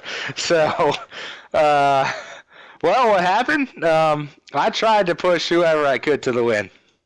I got jinxed. Somebody jinxed me. What do you guys? It was me. I picked you. I figured you had the least to lose, seeing that you were the points leader, and you end up coming home fourth. So I guess you're going to keep that points lead. But you know what? Hey, listen, I'm going to continue to pick you until you do finally wreck out of one of these things. But you did a good job tonight, and I know you tried giving that 88 the win there, but he had some trouble there late. But you were able to at least get Andrew up there close and real close to getting that win here tonight. Well, yeah, the plan was either try to get Mark or Andrew the win there with the last couple laps to go, because it was just pretty much down to us and Berger being my Jorges too, but Berger being my charter, I was trying to get him back in the league for a while, and he finally came back, and we were trying to get a win under his belt, and man, .000. I mean, can't really get any closer than that. I really thought we had it on the outside. After I gave him that big push off of 4, I thought he was gone to the finish line and definitely won. But, it's just consistency week after week, going out there and having fun. We had so much fun tonight. Well, you're absolutely right. Obviously, a lot of cautions early on, but when it came down to it, last 10 laps right there, pretty good sprint and a good finish to this one here. So it was a lot of fun to watch, and I'm sure it was a lot of fun to be in that car. And you timed that run off of turn number 4, I think, just about as perfect as it could be. I just think if we were at Talladega, you might have been able to get the win there for the 42, but tonight just that much short, probably about an inch short, honestly, when it comes down to it. So good job overall by you guys and your team, and congratulations on a 4th place finish. Yeah, thanks again. Thanks for Ryan Keese. Tonight he painted the car, the Goldberg scheme. Thanks to LSRTV, Lowe's that's always on the car every week. Rod for putting the league on, all the teammates out there that we work together, and it's everybody that up there having fun. Pretty much all we do is come out here and fun on Friday nights, and it's just a blast to get to do it with everybody every week. Well, thank you very much, Josh, and congratulations again. And Evan, just when we keep getting these finishes week after week, these great close finishes, can it get any better as we move on? I mean, I know that obviously we're about the halfway point of the season, so we got a lot to look forward to with the chase. But I think overall, I think this series is just I think they're in a good spot over last season, this season. I think the competition level is so great in there, and it's so hard to win these things. And I think we saw it tonight with Christian, just so happy that he got he swept the night, honestly. But to get the win in this race when it mattered the most, you could tell that it was hard fought and well deserved. And there's no doubt that a lot of the guys would easily say that they would have liked to see less cautions in this race. We said 2 weeks ago that it doesn't get any better than that when we saw that finish, and then it did. We have a screenshot here. You can take a look at it. Christian Peterson beating Andrew Berger tonight in the main event by, again, a dead draw by the scoring and timing. Greg Hooks did the same thing to Tom Moustakas 2 weeks ago. So that's 2 out of the last 3 races, really, that it's come down to a photo finish like that. Of course, Hooks beat Moustakas in the 3rd race of 3 in the cumulative format. So if you don't want to call that an official photo finish for the win, this now takes the cake. So we can say Christian Peterson, a winner of the closest race in LSRTV history. And who knows? We said they weren't going to be able to beat it 2 weeks ago. So I won't say it this time because that's only a challenge to them to get out there and do it. But I will say, this race is always an interesting one on the calendar. But it doesn't take Daytona 07 to bring us this kind of excitement. We are far from done. And as Andy mentioned, guys, the Ice Super Chase just a couple of weeks out. We're getting down to time to battle for a 6th championship. We have 5 different champions over the course of 5 years. So we'll have the conversation of who wants to add their name to that conversation, who wants to become the first multi-time Ice Super Speedway champion. That's still a couple of weeks away. So before we toss it away from tonight, I want to get you guys' final thoughts. Well, my final thoughts, obviously, Evan, is just continue to tune in because it's just going to get that much better over the course of the rest of the season. And I really like with the second half of the season, regular season coming up, that these guys are really going to have to turn it on. And, those guys that have come close to wins but haven't quite got them, it's going to be fun to watch to see who can make it in either on wins or on points. So a lot's to be had over the next few weeks for a lot of these guys to even get their opportunity to race for a championship, or who's going to be just basically trying to steal wins away from these guys going for the championship in the final races. So it's going to be a lot of fun to watch, and hopefully everybody tunes in and gets it done right here every Friday night. Well, for me, this being my first Friday, I think this is I know it doesn't get any better than this, but I think for the rest of the next couple weeks, definitely something to look forward to, and I'm excited to watch this and be a part of some great racing. It's only going to get better than this. I think these guys, whenever they get to the next track, they're going to have their bearings, I think, a little better in the beginning of the race, and I think it's going to be a similar fate at the end of the race, just like this one. Definitely a close 4-car finish. It was just an incredible finish, and I got nothing else to say. Just like Evan said earlier, the picture tells the tale, and that's all I'm going to say about it. Well, for me, I'm really looking forward to getting back on track next week. I mean, I've been pulling the Michael Waltrip today and being a broadcaster, but my heart's on the track, and I really am looking forward to get back on the track, especially in the trucks. But because my season pretty much has been going downhill this season in the ISS, but hey, it's still always fun to go out there and get some points. And hey, if I get a win, I might get qualified for the championship, Evan and Andy, but I wouldn't bet any money on it. I'll tell you what, we got plenty of ISS action still to come. Still a couple of IROC events left. And then, of course, the Rakohus Truck Tour takes back in its opening role. Coming up next Friday night right here on LSRTV. And if you liked what you saw, the pictures again show the tale that this is not an anomaly. You get action like this every single week here on LSRTV, your home for sim racing. And we hope to see you not only next Friday, but throughout the week. You can check us out on our website at livesimracing.com. Get a complete broadcast schedule there as well. Give us a like on Facebook and be in the conversation. Just a couple of likes away from reaching 1,000. We're going to do something cool when we get there. That'll be facebook.com/livesimracingtv. So until next time, on behalf of everybody at LSRTV LLC and for the broadcast team tonight, for everybody topside, myself, Evan Pasoko, Andy Kessler, Austin Coop, Jared Haggerty, and for our producer, Cisco Scaramuza, congratulations to Christian Peterson. Double time takes home both wins tonight, did by 1/10,000th of a second. He beats Christian Peterson at the World Center of Racing. For now, good night from Daytona Beach. We'll see you next Friday right back here, this time from Talladega.